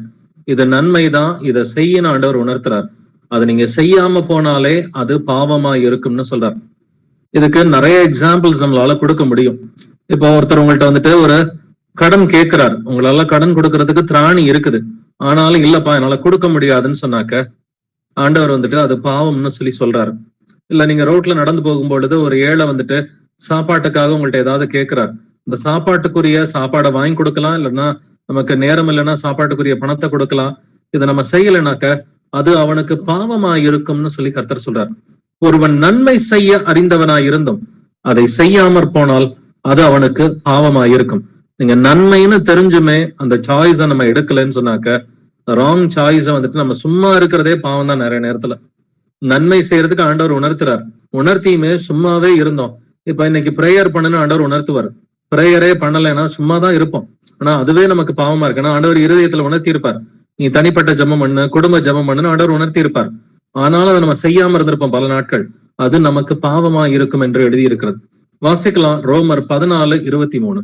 ரோமன்ஸ் 14:23. ஒருவன் சமுசயப்படுகிறவனாய் புசித்தால் அவன் விசுவாசம் இல்லாமல் புசிக்கிறபடியினால் ஆக்கினைக்குள்ளாக தீர்க்கப்படுகிறான். விசுவாசத்தினாலே வராத யாவும் பாவமே. ஆமென். விசுவாசத்தினாலே வராத யாவும் பாவமே. நீங்க விசுவாசம் இல்லாம சந்தேகப்பட்டு ஒரு காரியத்தை செஞ்சீங்கன்னா அதுவும் பாவம் தான் ஆண்டவர் சொல்றார். முதல் பாவம் என்னது? சும்மா இருக்கிறதே பாவம் தான் சொல்றார். ஒருவன் நன்மை செய்ய அறிந்தவனா இருந்தும் அதை செய்யலைன்னா அதுவே அவனுக்கு பாவமா தான் இருக்கும். நன்மைன்னு ஆண்டவர் இருதயத்துல உணர்த்துறாரு. அதை செய்யாம சும்மா இருந்தோம்னா அது பாவம் தான். ரெண்டாவது விஷயம், ஒரு காரியத்தை செய்யும் பொழுது அதை விசுவாசத்தோட செய்யல, ஒரு அறகுறையா ஒரு சந்தேகத்தோட செய்யறோம் அப்படின்னா அதுவும் பாவமா இருக்கும்னு ஆண்டவர் சொல்றார். அப்ப செய்யற எந்த காரியமா இருந்தாலும் முழு விசுவாசத்தோடு செய்கிற பிள்ளைகளா இருக்கணும். அந்த அறகுறையா வந்துட்டு அந்த லவோதிக்கா சபையை போல குளிரும் இல்லாம அனலும் இல்லாம நம்ம இருக்கக்கூடாது. ஒண்ணு நீ குளிராயாவது அல்லது அனலாயாவது இருக்கணும். இந்த 50-50 வந்துட்டு வேண்டான்னு ஆண்டவர் சொல்றாரு வந்துட்டு. சோ அதனாலதான் இருமனம் உள்ளவர்கள் தேவனிடமிருந்து எதையுமே பெற முடியாது அப்படின்னு யாக்கோபு 1 நமக்கு சொல்லிக் கொடுக்குது. இருமனம் உள்ளவர்களா வந்துட்டு இல்லாம, குளிரும் இல்லாம அனலும் இல்லாம முழு விசுவாசத்தோடு ஒரு காரியத்தை செய்கிற பிள்ளைகளா இருக்கணும். ஒருவன் நன்மை செய்ய அறிந்தவனா இருந்தும் செய்யலைன்னா அது அவனுக்கு பாவம். சோ பைபிள்ல வந்துட்டு இந்த பாவம் எப்படி நுழைஞ்சது அப்படின்ற ஒரு சில எக்ஸாம்பிள்ஸ் வந்துட்டு நம்ம பார்க்கலாம். ஆதியாகமம் 4:7 வாசிக்கலாம். ஜெனசிஸ் 4:7. நீ நன்மை செய்தால் மேன்மை இல்லையோ, நீ நன்மை செய்யாதிருந்தால் பாவம் வாசற்படியில் படுத்திருக்கும், அவன் ஆசை உன்னை பற்றி இருக்கும், நீ அவனை ஆண்டு கொள்ளுவாய் என்றார். ஆமென். நீ நன்மை செய்தால் மேன்மை இல்லையோ, நீ நன்மை செய்யாதிருந்தால் பாவம் வாசற்படியில் படுத்திருக்கும். இது கர்த்தர் வந்துட்டு காயின்ட்ட அவன் கொலை பண்றதுக்கு முன்னாடி பேசுறார். அவன் ஆபேலை கொலை செய்வதற்கு முன்னாடி கர்த்தர் வந்துட்டு சர்வ வல்லமையுள்ள தேவன் காயினோட வந்துட்டு பேசுகிறார். இது எப்பனா, காயினும் ஆபேல் இவர்கள் இருவருமே தங்களுடைய காணிக்கைகளை கர்த்தருக்கு கொண்டு வராங்க. ஆபேலுடைய காணிக்கையை கர்த்தர் ஏத்துக்கிறாரு, ஆனா காயினுடைய காணிக்கையை கர்த்தர் வந்துட்டு ஏத்துக்கல. ஆனா இந்த நேரத்துல என்ன ஆகுது? காயினுடைய முகநாடி வேறுபட்டது. முகநாடி வேறுபட்டதுனால கர்த்தர் நேரடியா வந்து பேசுறாரு. காயினுடைய முகநாடி எதனால வேறுபட்டது? நீ நன்மை செய்தால் அது உனக்கு மேன்மை இல்லையோ அப்படிங்கிறார். நீ நன்மை செய்யாதிருந்தால் பாவம் வாசற்படியில படுத்திருக்கும். சும்மா இருந்தாலே நன்மைன்னு கர்த்தர் உணர்த்துறார். உணர்த்தியுமே நீ நன்மை செய்யாம இருந்தேன்னா பாவம் உன் வாசற்படியில் படுத்திருக்கும்டார். இதான் நம்ம யாக்கோபு 4:17 படிச்சோம். ஒருவன் நன்மை செய்ய அறிந்தவனாய் இருந்தும் அதை செய்யாமற் போனால் அது அவனுக்கு பாவமாய் இருக்கும். நன்மைன்னு தெரியும். சோ காயின் அதே மாதிரிதான், எப்படி பலி செலுத்துறதுன்னு காயினுக்கு தெரியும். ஏன்னா ஆபேல் வந்துட்டு தலையீற்றுகளை கொண்டு வந்தான்னு சொல்லி இருக்கும். ஆனா அவன் வந்துட்டு முதற் கனிகள் எல்லாம் கொண்டு வர, கனிகளை கொடுக்கறது தப்பு கிடையாது. ஆனா முதற் கனிகள் எல்லாம் அவன் கொடுக்கல. ஏதோ அவனோட வயல்ல விளைஞ்சத பேருக்கு கொஞ்சத்தை எடுத்துட்டு வந்தான். ஆனா கர்த்தருக்கு எதை கொடுக்கணும் வந்துட்டு தலையீற்றுகளையும் முதற்கனிகளையும் கொடுக்கணும். சோ அவன் தலையீற்றுகளை கொடுத்திருந்தா கர்த்தர் ஏத்திருந்திருப்பார். இல்ல கனிகள்ல வந்துட்டு முதல் தரமான கனிகளை வந்துட்டு அவன் கொடுத்திருந்தானாக்க கர்த்தர் அதையும் ஏத்திருந்திருப்பார். சோ அவனுக்கு நன்மை எதுன்னு தெரியும் காயினுக்கு. ஆனா நீ நன்மை செய்தால் மேன்மை இல்லையோ, நீ நன்மை செய்யாதிருந்தால் பாவம் வாசற்படியில படுத்திருக்கும். அவனுக்கு நன்மைன்னு தெரிஞ்சும் அவன் செய்யல. ஸ்ட்ரெயிட்டா கர்த்தர் பேசின பிறகு போய் கொலை பண்றான். கர்த்தர் வந்துட்டு ஒழுங்காயிருடான்னு சொல்லி அட்வைஸ் கொடுக்குறாரு. அட்வைஸ் கொடுத்தோனையுமே அவன் நேரா போய் கொலை பண்றான். சோ இவனை பாவம் செய்யாதபடிக்கு கர்த்தர் தடுக்கிறார். இவன் கொலை செய்யறதுக்கு முன்னாடியே பாவம் செய்யாதபடிக்கு கர்த்தர் அந்த பாவத்தை குறித்து எச்சரிக்கிறார். ஆனாலும் அந்த பாவம் என்ற சாய்ஸை தான் வந்துட்டு காயின் எடுத்துக்கிறான். சோ இன்னைக்குமே கர்த்தர் நமக்கு நன்மை எதுன்னு சொல்லிதான் கொடுக்கிறார். நன்மை என்னதென்று மனுஷனை கர்த்தர் உனக்கு அறிவித்திருக்கிறார். சோ கர்த்தருக்கு முன்பாக மனத்தாழ்மையாய் நடப்பது, இரக்கத்தை சிநேகிப்பது, இதுதான் வந்துட்டு கர்த்தர் விரும்புற காரியம். வேற என்னத்தை கர்த்தர் உன்னிடம் கேட்கிறார்? சோ நமக்கு நன்மை எதுன்னு தெரியும். இப்ப நன்மை தெரிஞ்சதுனாக்க அந்த சாய்ஸை தான் நம்ம எடுக்கணும். சோ பைபிள்ல வந்துட்டு ஒரு ராஜா பழைய ஏற்பாட்டுல வந்துட்டு இருந்தான். அவனை பாவம் செய்யாதபடிக்கு கர்த்தரை காப்பாத்தினாருன்னு சொல்லி வேதம் சொல்லுது. ஆதியாகமம் 20ஆம் அதிகாரம் 6வது வசனம் வாசிக்கலாம். Genesis 20:6. அப்பொழுது தேவன், உத்தம இருதயத்தோடே நீ இதை செய்தாய் என்று நான் அறிந்திருக்கிறேன். நீ எனக்கு விரோதமாக பாவம் செய்யாதபடிக்கு உன்னை தடுத்தேன். ஆகையால் நீ அவளை தொட நான் உனக்கு இடம் கொடுக்கவில்லை. ஆமென். ஆமென். அபிமெலேக் அப்படின்ற ஒரு ராஜா வந்துட்டு பழைய ஏற்பாட்டுல ஆபிரகாமின் காலத்துல இருக்கிறான். இந்த ராஜா கர்த்தருக்கு பயந்த ஒரு உண்மையான ராஜாவா இருக்கிறான். இந்த அபிமெலேக் என்ன பண்றான்னாக்க சாராளை பார்த்துட்டு ரொம்ப அழகா இருக்கிறாங்கன்னு சொல்லி அவளை மனைவி ஆக்கிக்கணும்னு சொல்லி, ஏன்னா ஆபிரகாம் வந்துட்டு தன்னை தங்கச்சின்னு சொல்லியிருப்பார். சாராளை பார்த்து இவள் என்னுடைய சகோதரி அப்படின்ற வார்த்தையை தான் வந்துட்டு சொல்லியிருப்பார். சகோதரி தானே அப்படின்னு நினைச்சுக்கிட்டு சாராளை வந்துட்டு தனக்கு மனைவியா வந்துட்டு அவர் எடுத்துக்கிறாரு. ஆனா சாராளை வந்துட்டு தொட்டு பாவம் செய்யறதுக்கு கர்த்தர் அவனை விடல. ஏன்னா அவன் உண்மையான ராஜாவா இருந்தான். அப்பொழுது தேவன், உத்தம இருதயத்தோட நீ இதை செய்தாய் என்று நான் அறிந்திருக்கிறேன். நீ எனக்கு விரோதமாக பாவம் செய்யாதபடிக்கு உன்னை தடுத்தேன். அப்ப நம்ம ஒவ்வொரு முறையும் பாவம் செய்யும் பொழுது கர்த்தர் ஆரம்பத்துல நமக்கு ஒரு எச்சரிக்கையை கொடுக்கிறார். பாவம் செய்யாதபடிக்கு நம்மை தடுப்பது கர்த்தர் தான். நான் காயினோட விஷயத்துல பாருங்க, அவன் பாவம் செய்யறதுக்கு முன்னாடியே கர்த்தர் அவனுக்கு அட்வைஸ் கொடுக்கிறார். நீ நன்மை செய்தால் மேன்மை இல்லையோ, நீ நன்மை செய்யாதிருந்தால் பாவம் வாசற்படியில் படுத்திருக்கும். சோ கர்த்தர் நிச்சயமாவே பல வழிகள்ல நம்ம கிட்ட பேசி இருப்பார். பழைய வாழ்க்கையிலயும் சரி, இப்பயும் சரி, நம்ம பாவம் செய்யாதபடிக்கு நம்ம கிட்ட பேசி இருப்பாரு. பட் நம்ம பாவம் செய்த ஒவ்வொரு தருணத்திலையும் கர்த்தரை அசட்ட பண்ணி, அவருடைய வார்த்தையை அசட்ட பண்ணி தான் நம்ம பாவம் செஞ்சிருப்போம். பட் ஆனா கர்த்தர் நீதிமான்களை பாவம் செய்யாதபடிக்கு தடுப்பது அவரு நான் உன்னை தடுத்தேன்னு சொல்றாரு. அபிமெலேக் இவனை பத்தி அதிகமாலாம் நமக்கு தெரியாது. பட் இருந்தாலும் இருக்கிற 1-2 வசனங்கள்ல வந்து நம்ம புரிஞ்சுக்கிறது, இவன் உண்மை உள்ள ராஜாவா இருந்ததுனால இவன் பாவம் செய்யாதபடிக்கு கர்த்தரே இவனை தடுத்திருக்கிறார், கர்த்தரை இவனோட பேசி இருக்கிறார் அப்படிங்கிறத பார்க்கலாம். அப்ப பாவம் அப்படிங்கிற ஒரு விஷயத்தை பொறுத்த வரைக்கும் எப்பொழுதுமே விழிப்போட கவனமா இருக்க வேண்டிய விஷயம். ஏன்னா பிசாசு வந்துட்டு யாரை விழுங்கலாமோ என்று வகை தேடி சுற்றி திரிகிறான், கர்ஜிக்கிற சிங்கம் போல. அப்ப அந்த பாவம்ன்ற விஷயத்துல இந்த அபிமெலேக் ராஜா வந்துட்டு அவன் ஜாக்கிரதையா இருந்தான். அதே போல ஆதியாகமம் 39:9 வாசிக்கலாம். Genesis 39:9. இந்த வீட்டிலே என்னிலும் பெரியவன் இல்லை. நீ அவருடைய மனைவியா இருக்கிறபடியால் உன்னை தவிர வேறொன்றையும் அவர் எனக்கு விலக்கி வைக்கவில்லை. இப்படி இருக்க நான் இத்தனை பெரிய பொல்லாங்குக்கு உடன்பட்டு தேவனுக்கு விரோதமாய் பாவம் செய்வது எப்படி என்றான். ஆமென். இந்த வீட்டிலே என்னிலும் பெரியவன் இல்லை. இங்க யோசேப்பு வந்துட்டு பேசுறான். யோசேப்பு தன்னுடைய முதலாளியினுடைய மனைவி தன்னிட்ட வந்துட்டு விபச்சாரம் செய்யணும் சொல்லும் பொழுது அவன் சொல்ற விஷயம் என்னது, நான் இத்தனை பெரிய பொல்லாங்குக்கு உடன்பட்டு தேவனுக்கு விரோதமாய் பாவம் செய்வது எப்படி? அப்ப தேவன் என்ன பார்த்துக்கிட்டே இருக்கிறாரு, நான் இது வந்துட்டு பெரிய பொல்லாப்பு, தேவனுக்கு விரோதமாய் பாவம் செய்வது எப்படி? ஏன்னா அவனுடைய அப்பா அம்மா கூட இல்ல, யோசேப்பினுடைய சகோதரர்களோ அவங்களுடைய குடும்பத்தார் ஒருத்தருமே எகிப்துல இல்ல. ஆனாலும் அவன் மனிதர்களுக்கு பயந்தெல்லாம் வாழல, அவன் கர்த்தருக்கு பயந்ததுனால புறஜாதிகள் மத்தியில, அவிசுவாசிகள் மத்தியில வந்துட்டு பரிசுத்தவானா வந்துட்டு இருக்கிறான். அப்ப பாவத்தை பொறுத்த மட்டில் வந்துட்டு இந்த அபிமெலேக்க போல, யோசேப்பை போல வெளிப்புள்ளவர்களா நம்ம இருக்கணும். ஏன்னா எப்பனாலும் பிசாசு வந்துட்டு நம்மள பாவம் செய்ய தூண்டுறதுக்கு வாய்ப்பு இருக்குது. இந்த உலக கவலைகளோ, ஐஸ்வர்யத்தின் மயக்கமோ, பலவித இச்சைகளோ, சிற்றின்பங்களோ நமக்குள்ளார உட்பிரவேசிக்காதபடிக்கு நம்ம ரொம்ப ஜாக்கிரதையா இருக்கணும். ஏன்னா பாவம் செய்பவர்களுடைய பெயர்கள் ஜீவ புஸ்தகத்தில் எழுதப்படவில்லை என்று வேதம் சொல்கிறது. வாசிக்கலாம் யாத்திராகமம் 32:33, எக்ஸடஸ் 32:33. அப்பொழுது கர்த்தர் மோசேயை நோக்கி, எனக்கு விரோதமாய் பாவம் செய்தவன் எவனோ அவன் பெயரை என் புஸ்தகத்திலிருந்து கிறுக்கி போடுவேன். ஆமென். அப்பொழுது கர்த்தர் வந்துட்டு மோசே கிட்ட என்ன சொல்றாரு? எனக்கு விரோதமாய் பாவம் செய்தவன் எவனோ அவன் பெயரை என் புஸ்தகத்திலிருந்து கிறுக்கி போடுவேன்றார். அப்ப யாருடைய நாமங்கள்லாம் ஜீவ புஸ்தகத்திலிருந்து கிறுக்கி போடப்படும்? இது வந்துட்டு பாவம் செய்தவர்களுடைய பெயர்கள் மட்டும் ஜீவ புஸ்தகத்திலிருந்து கிறுக்கி போடுவார் கர்த்தர். அப்ப நியாய தீர்ப்பு கொடுக்கும் பொழுது ஜீவ புஸ்தகம் திறக்கப்படும் பொழுது அதுல ஒருத்தருடைய பேர் இல்லைனாக்க அவ்வளவுதான், அவங்களுக்கு பரலோக ராஜ்யத்துல இடம் இல்லை. அவ்வளவுதான் கர்த்தர் சொல்றாரு வந்துட்டு 1 தெசலோனிக்கர் 5:22 பொல்லாங்காய் தோன்றுகிற எல்லாவற்றையும் விட்டு விலகுங்கள் அப்படிங்கிறார். பொல்லாங்க விட்டு விலகுன்னு அவர் சொல்லியிருக்கலாம். அதுவும் நிறைய இடத்துல சொல்லியிருக்கிறார், பொல்லாங்கை விட்டு விலகுங்கள்னு சொல்லியிருக்கிறார். ஆனால் பொல்லாங்காய் தோன்றுகிற எல்லாவற்றையும் விட்டு விலகுங்கள். இதுல போனா பாவம் செஞ்சிருவோமோ ஒரு டவுட் இருந்தாலே அங்கிட்டு போகாதீங்கன்னு கர்த்தர் சொல்றார். இந்த இடத்துக்கு போனா நம்ம பாவம் செஞ்சிருவோமோ அப்படின்ற அந்த சந்தேகம் வந்தாலே, நான் விசுவாசத்தினால் வராத எந்த ஒரு காரியமும் பாவமே என்று எழுதி இருக்கிறது. சோ பொல்லாங்காய் தோன்றுகிற எல்லாவற்றையும் விட்டு விலகுங்கள். இங்க போனா ஒரு பிரச்சனை வரும், இதை செஞ்சா மேபி நம்ம பாவம் செஞ்சிருவோம், டவுட்ல வந்துட்டு எதையுமே செய்ய வேண்டாம், முழு விசுவாசத்தோட இருப்போம். வேணாம் அந்த சைடு போக வேணாம், இதை தொட வேணாம், இந்த காரியத்தை செய்ய வேணாம், இன்னார்ட்ட பேச வேண்டாம்னு சொல்லி கர்த்தர் எதெல்லாம் பொல்லாங்கன்னு சொல்றாரு. பொல்லாங்காய் தோன்றுகிற எல்லாவற்றையும் விட்டு விலகுங்கள் என்று வேதம் நம்மை எச்சரிக்கிறது.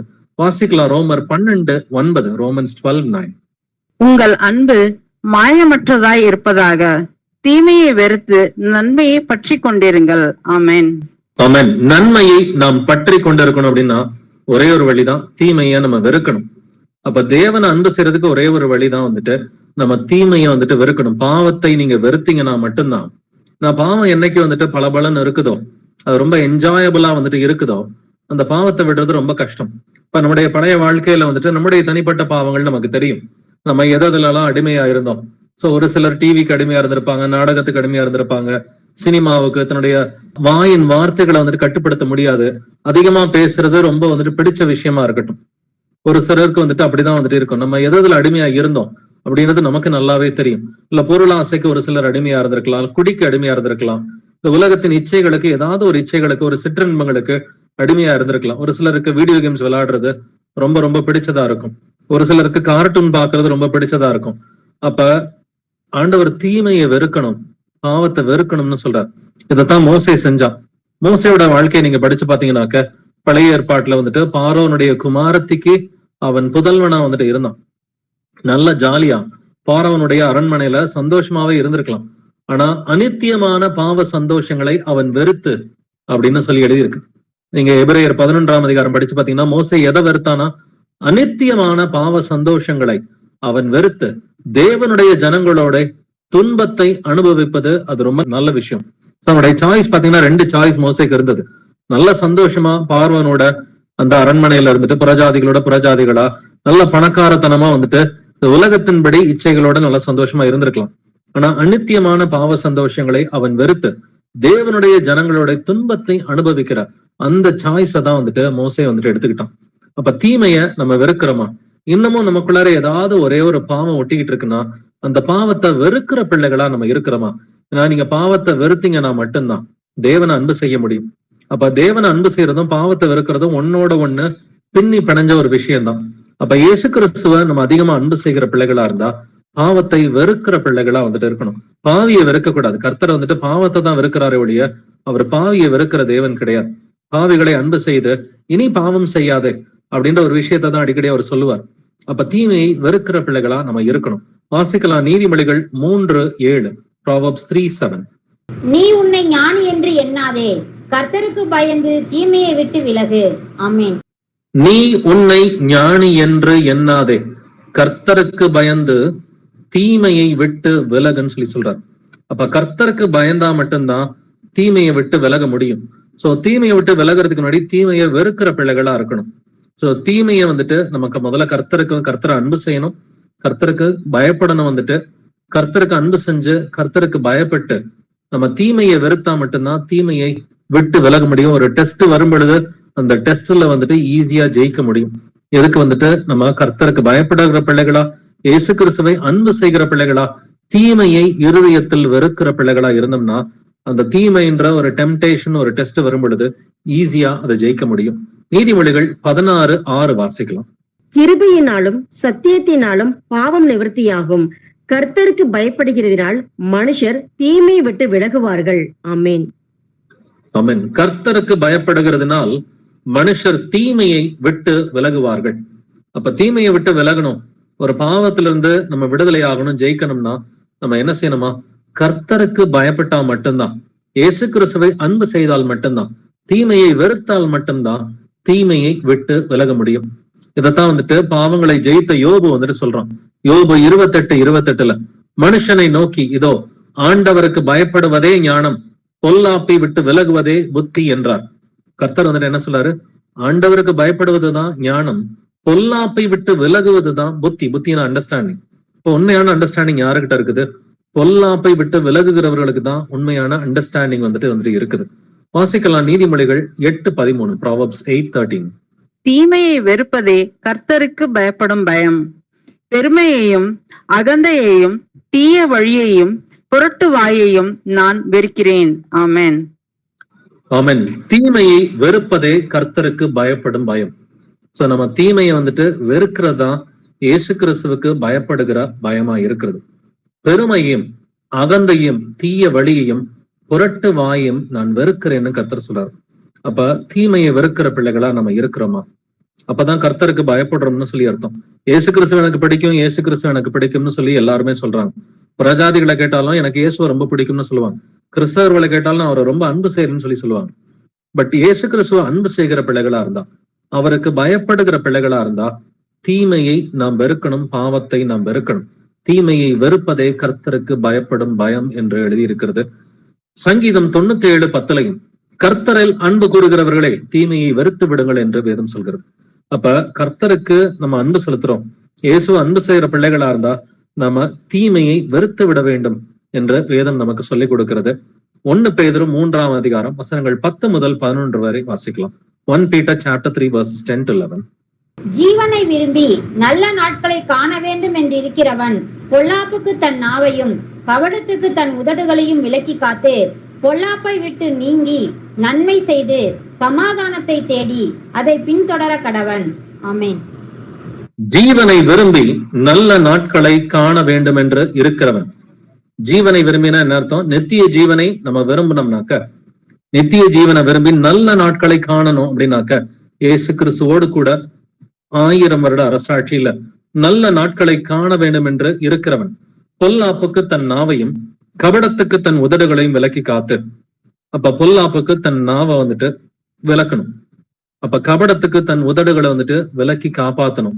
அப்ப ஒரு நபர் இல்லாத பொழுது அந்த நபரை வந்துட்டு நம்ம ஸ்லாண்டர் வந்துட்டு பண்ணக்கூடாது. நம்ம வீட்டுல உட்கார்ந்து இருக்கிறப்ப, நம்ம தனிப்பட்ட முறையில வந்துட்டு உட்கார்ந்து இருக்கிறப்ப, கணவன் கூட, மனைவி கூட, பிள்ளைகளோட, சொந்தக்காரங்க, நண்பர்களோட இருக்கிறப்ப இல்லாத ஒருவரை குறித்து அந்த ஸ்லாண்டரிங் நமக்கு இருக்கக்கூடாது. கபடத்துக்கு பொல்லாப்புக்கு தன் நாவையும் கபடத்துக்கு தன் உதடுகளையும் விலக்கி காத்து பொல்லாப்பை விட்டு நீங்கி நன்மை செய்து சமாதானத்தை தேடி அதை பின்தொடர கடவன்.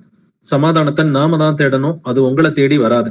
அதை பின்தொடர கடவன். நாம தான் சமாதானத்தை பின்தொடர்ந்து போகணும். சோ சமாதானம் என்பது பலர் சொல்லுவாங்க, அவங்க என்கிட்ட மட்டும் வந்து மன்னிப்பு கேட்டா நான் அவங்களை மன்னிச்சிருவேன். அவங்க ஆனா கர்த்தர் சொல்றாரு, நாம தான் போய் சமாதானம் பண்ணணும். உன்னுடைய காணிக்கையை வச்சுட்டு நீ போய் முதல்ல உன்னோட சகோதரனோட ஒப்புரவாக நல்மனம் பொருந்துன்னு சொல்லி சொல்றார். அப்ப நம்ம ஜெபிக்கிறதுக்கு முன்னாடி நம்ம சமாதானம் பண்ணிட்டு தான் ஜெபிக்கிற பிள்ளைகளா இருக்கணும். அதனாலதான் கர்த்தர் சொல்றாரு, பொல்லாப்பை விட்டு நீங்கி நன்மை செய்து சமாதானத்தை தேடி அதை பின்தொடர கடவன்னு சொல்லி சொல்றார். சமாதானத்தை நாம தான் தேடணும், அத நாம பின்தொடர்ந்தா மட்டும்தான் சமாதானம் நம்மை தேடி வரும்.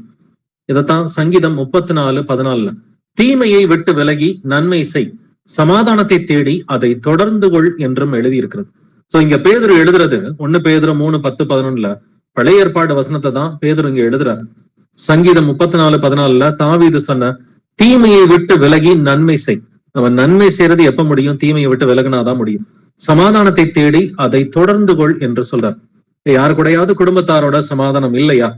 இல்ல யாராவது ஆபீஸ்ல வேலை பாக்குறவங்க இல்ல சபையாரோட யாரு கூடயாவது சமாதானம் இல்லையானா நாம தான் சமாதானத்தை தேடி அதை தொடர்ந்து கொள்ள வேண்டும் என்று கர்த்தர் நமக்கு சொல்லிக் கொடுக்கிறார். வாசிக்கலாம் சங்கீதம் 37:27. Psalm 37:27. தீமையை விட்டு விலகி நன்மை செய், என்றென்றைக்கும் நிலைத்திருப்பாய். ஆமென். தீமையை விட்டு விலகி நன்மை செய், என்றென்றைக்கும் நிலைத்திருப்பாய். அப்ப நம்ம எப்பொழுதுமே நித்திய ஜீவன்ல நிலைச்சிருக்கணும்னாக்க தீமையை விட்டு விலகி நன்மை செய்கிற பிள்ளைகளா இருந்தாக்க என்றென்றைக்கும் நித்திய ஜீவனில் நிலைத்திருக்கிற பிள்ளைகளா இருப்போம். சங்கீதம் 113 வசனத்துல வீண் சிந்தனைகளை நான் வெறுத்து உமது வேதத்தில் பிரியப்படுகிறேன்னு சொல்லி எழுதியிருக்கு. இப்ப வீண் சிந்தனைகளை வெறுக்கிற பிள்ளைகளா இருந்தா வேதத்துல பிரியமா இருந்தா மட்டும்தான் முடியும். இரவும் பகலும் வேத வாக்கியங்களை தியானிக்கிற பிள்ளைகளா இருந்தா மட்டும்தான் வீண் சிந்தனைகள் வராது. நம்ம வேதத்தை தியானிக்கிறோமா அதிக நேரம், இல்ல வீண் சிந்தனைகள் நமக்கு வருதா? நம்ம ரொட்டீன் ஒர்க் பண்றப்ப பாத்தீங்கன்னா நமக்கு வீண் சிந்தனைகள் வருவதற்கு வாய்ப்பு இருக்கு. பட் அந்த ரொட்டீன் ஒர்க் பண்றப்ப நம்ம தேவனுக்குரிய காரியங்களை சிந்திக்கணும். அப்ப அந்த தேவனுக்குரிய காரியங்கள் நமக்கு அதிகமா நம்முடைய சிந்தனைகள்ல வருதா, இல்ல வசனங்கள் அதிகமா நம்ம தியானிக்கிறோமா, இல்ல வீண் சிந்தனைகள் வருதா, நம்மை நாமே நிதானித்து அறிவோம். வாசிக்கலாம் யோவான் 5:14. John 5:14. அதற்கு பின்பு இயேசு அவனை தேவாலயத்திலே கண்டு, இதோ நீ சொஸ்தமானாய், அதிக கேடானதொன்றும் உனக்கு வராதபடி இனி பாவம் செய்யாதே என்றார். ஆமென். சோ இயேசு கிறிஸ்து 38 வருஷமா வியாதியா இருந்த ஒருவனை குணமாக்கிட்டு அவனை பார்த்துட்டு என்ன சொல்றாரு? இதோ நீ சொஸ்தமானாய், அதிக கேடானது ஒன்றும் உனக்கு வராதபடி இனி பாவம் செய்யாதே அப்படிங்கிறார். நீ ஏற்கனவே பாவம் செஞ்சதுனாலதான் உனக்கு வியாதி வந்துச்சு. இதுக்கு மேல அதிகமா பாவம் செஞ்சனா அதிக கேடான வியாதி வரும் அப்படின்னு சொல்லி கர்த்தர் சொல்றாரு. அப்ப 38 வருஷமா வியாதிப்பட்டு கிடந்தது அதுவே பெரிய கேடுதான். ஆனா இதுக்கு மேலேயும் கேடு வராதபடிக்கு அப்படின்னா நித்திய ஜீவனை இழந்து போயிடாதுன்னு சொல்லி கர்த்தர் சொல்றாரு. நீ நித்திய ஜீவனை இதுக்கு மேல பாவம் பண்ணேன்னா அதிக கேடானது வரும். ஏன்னா அதுக்கு மேல உனக்கு இன்னொரு 38 வருஷம் மேபி அவனுடைய வாழ்க்கையில இல்லாம கூட இருந்திருக்கும். அவன் ஒரு 20 வயசுல பாவம் செஞ்ச வியாதிப்பட்டிருந்தானா கூட அவன் குணமானப்பா கிட்டத்தட்ட ஒரு 58 வயசு இருக்கும். அதுக்கு மேல அவன் பாவம் பண்ணி இன்னொரு 38 வருஷம் 40 வருஷம் வியாதிப்பட போறது கிடையாது. கர்த்தர் எச்சரிக்கிறது, இதுக்கு மேல நீ பாவம் பண்ணா நித்திய ஜீவனை இழந்து போயிருவேன்னு சொல்லி சொல்றாரு. அப்ப கர்த்தர் எப்பொழுதுமே கொடுக்கிற ஒரு அன்பான எச்சரிப்பு யாருக்குனாலும் அது என்னது? இனி பாவம் செய்யாதே. சோ இனி பாவம் செய்யாதுன்ற வார்த்தை அவனுக்கு மட்டும் இல்ல, நமக்கும் கர்த்தர் கொடுக்கிற அந்த அறிவிப்பு அதுதான். இனி பாவம் செய்யாம இருக்கணும். இதுவரைக்கும் செஞ்சதெல்லாம் போதும், ஓகே, இன்னைக்கு வரைக்கும் செஞ்சுட்டோம்னா பரவாயில்ல, கர்த்தர் நல்லவர், மன்னிச்சிருவார். அவர் நம்ம போய் அவர்கிட்ட அறிக்கையிட்டோம்னா, கண்ணீர் சிந்தி நம்முடைய பாவங்களை அறிக்கையிட்டோம்னா கர்த்தர் உடனே மன்னிச்சிருவார். ஆனா இன்னையில இருந்து பாவங்களை விட்டு ஓய்ந்து இருக்கிற பிள்ளைகளா நம்ம இருக்கணும். யோவான் 8:11 அதற்கு அவள், இல்லை ஆண்டவரே என்றால். இயேசு அவளை நோக்கி, நானும் உன்னை ஆக்கினைக்குள்ளாக தீர்க்கிறதில்லை, நீ போ, இனி பாவம் செய்யாதேன்னு சொல்லி சொல்றார். சோ யோவான் 8ஆம் அதிகாரத்துல விபச்சாரத்துல பிடிபட்ட ஒரு பெண்ணை கர்த்தர்ட்ட கூட்டிட்டு வராங்க. கூட்டிட்டு மோசேயின் நியாய பிரமாணத்தின்படி அவளை கல்லால் இருந்து கொலை செய்ய வேண்டும்னு சொல்றப்ப, உங்களில் பாவம் இல்லாதவன் அவள் மேல் முதலாவது கல்லெறியட்டும்னு இயேசு கிறிஸ்து சொல்லி அந்த பெண்ணை காப்பாத்துறார். காப்பாத்திட்டு அன்போட அந்த பெண்ணு பாவம் செஞ்சிருக்கிறான்னு அவருக்கு தெரியும். தெரிஞ்சதுனாலதான் அவர் சொல்றாரு, நீ போ, இனி பாவம் செய்யாதேங்கிறார். அப்ப பாவிகள் எல்லார்ட்டையுமே கர்த்தர் சொல்றது, இனி பாவம் செய்யாதே. இன்னைக்கு வரைக்கும் கோபப்பட்டுட்டீங்களா? பரவாயில்ல. இன்னைக்கு வரைக்கும் நீங்க எரிச்சலான வார்த்தைகளை, கோபமான வார்த்தைகளை, இல்ல வீண் சிந்தனைகளை கடன் கொடுத்துட்டீங்களா? இனி பாவம் செய்யாதே. எதைத்தான் ஆவியானவர் இன்று நமக்கு சொல்லுகிற விஷயமா இருக்கிறது. அப்ப பாவம் செய்யக்கூடாதுன்னு சொன்னா நம்முடைய இருதயத்தையும், நம்முடைய ஆவி ஆத்மா சரீரத்தையும், நம்முடைய கண்கள், நம்முடைய நாவு, நம்முடைய உதடுகள் எல்லாவற்றையும் நீதிக்கு அடிமைகளாக நாம் ஒப்பு கொடுக்க வேண்டும். இயேசு கிறிஸ்துவுக்கு அடிமைகளாக நாம் ஒப்பு கொடுக்க வேண்டும். வாசிக்கலாம் எபேசியர் 4:26. Ephesians 4:26. நீங்கள் கோபம் கொண்டாலும் பாவம் செய்யாதிருங்கள், சூரியன் அஸ்தமிக்கிறதற்கு முன்னதாக உங்கள் எரிச்சல் தனிய கடவது. ஆமென்.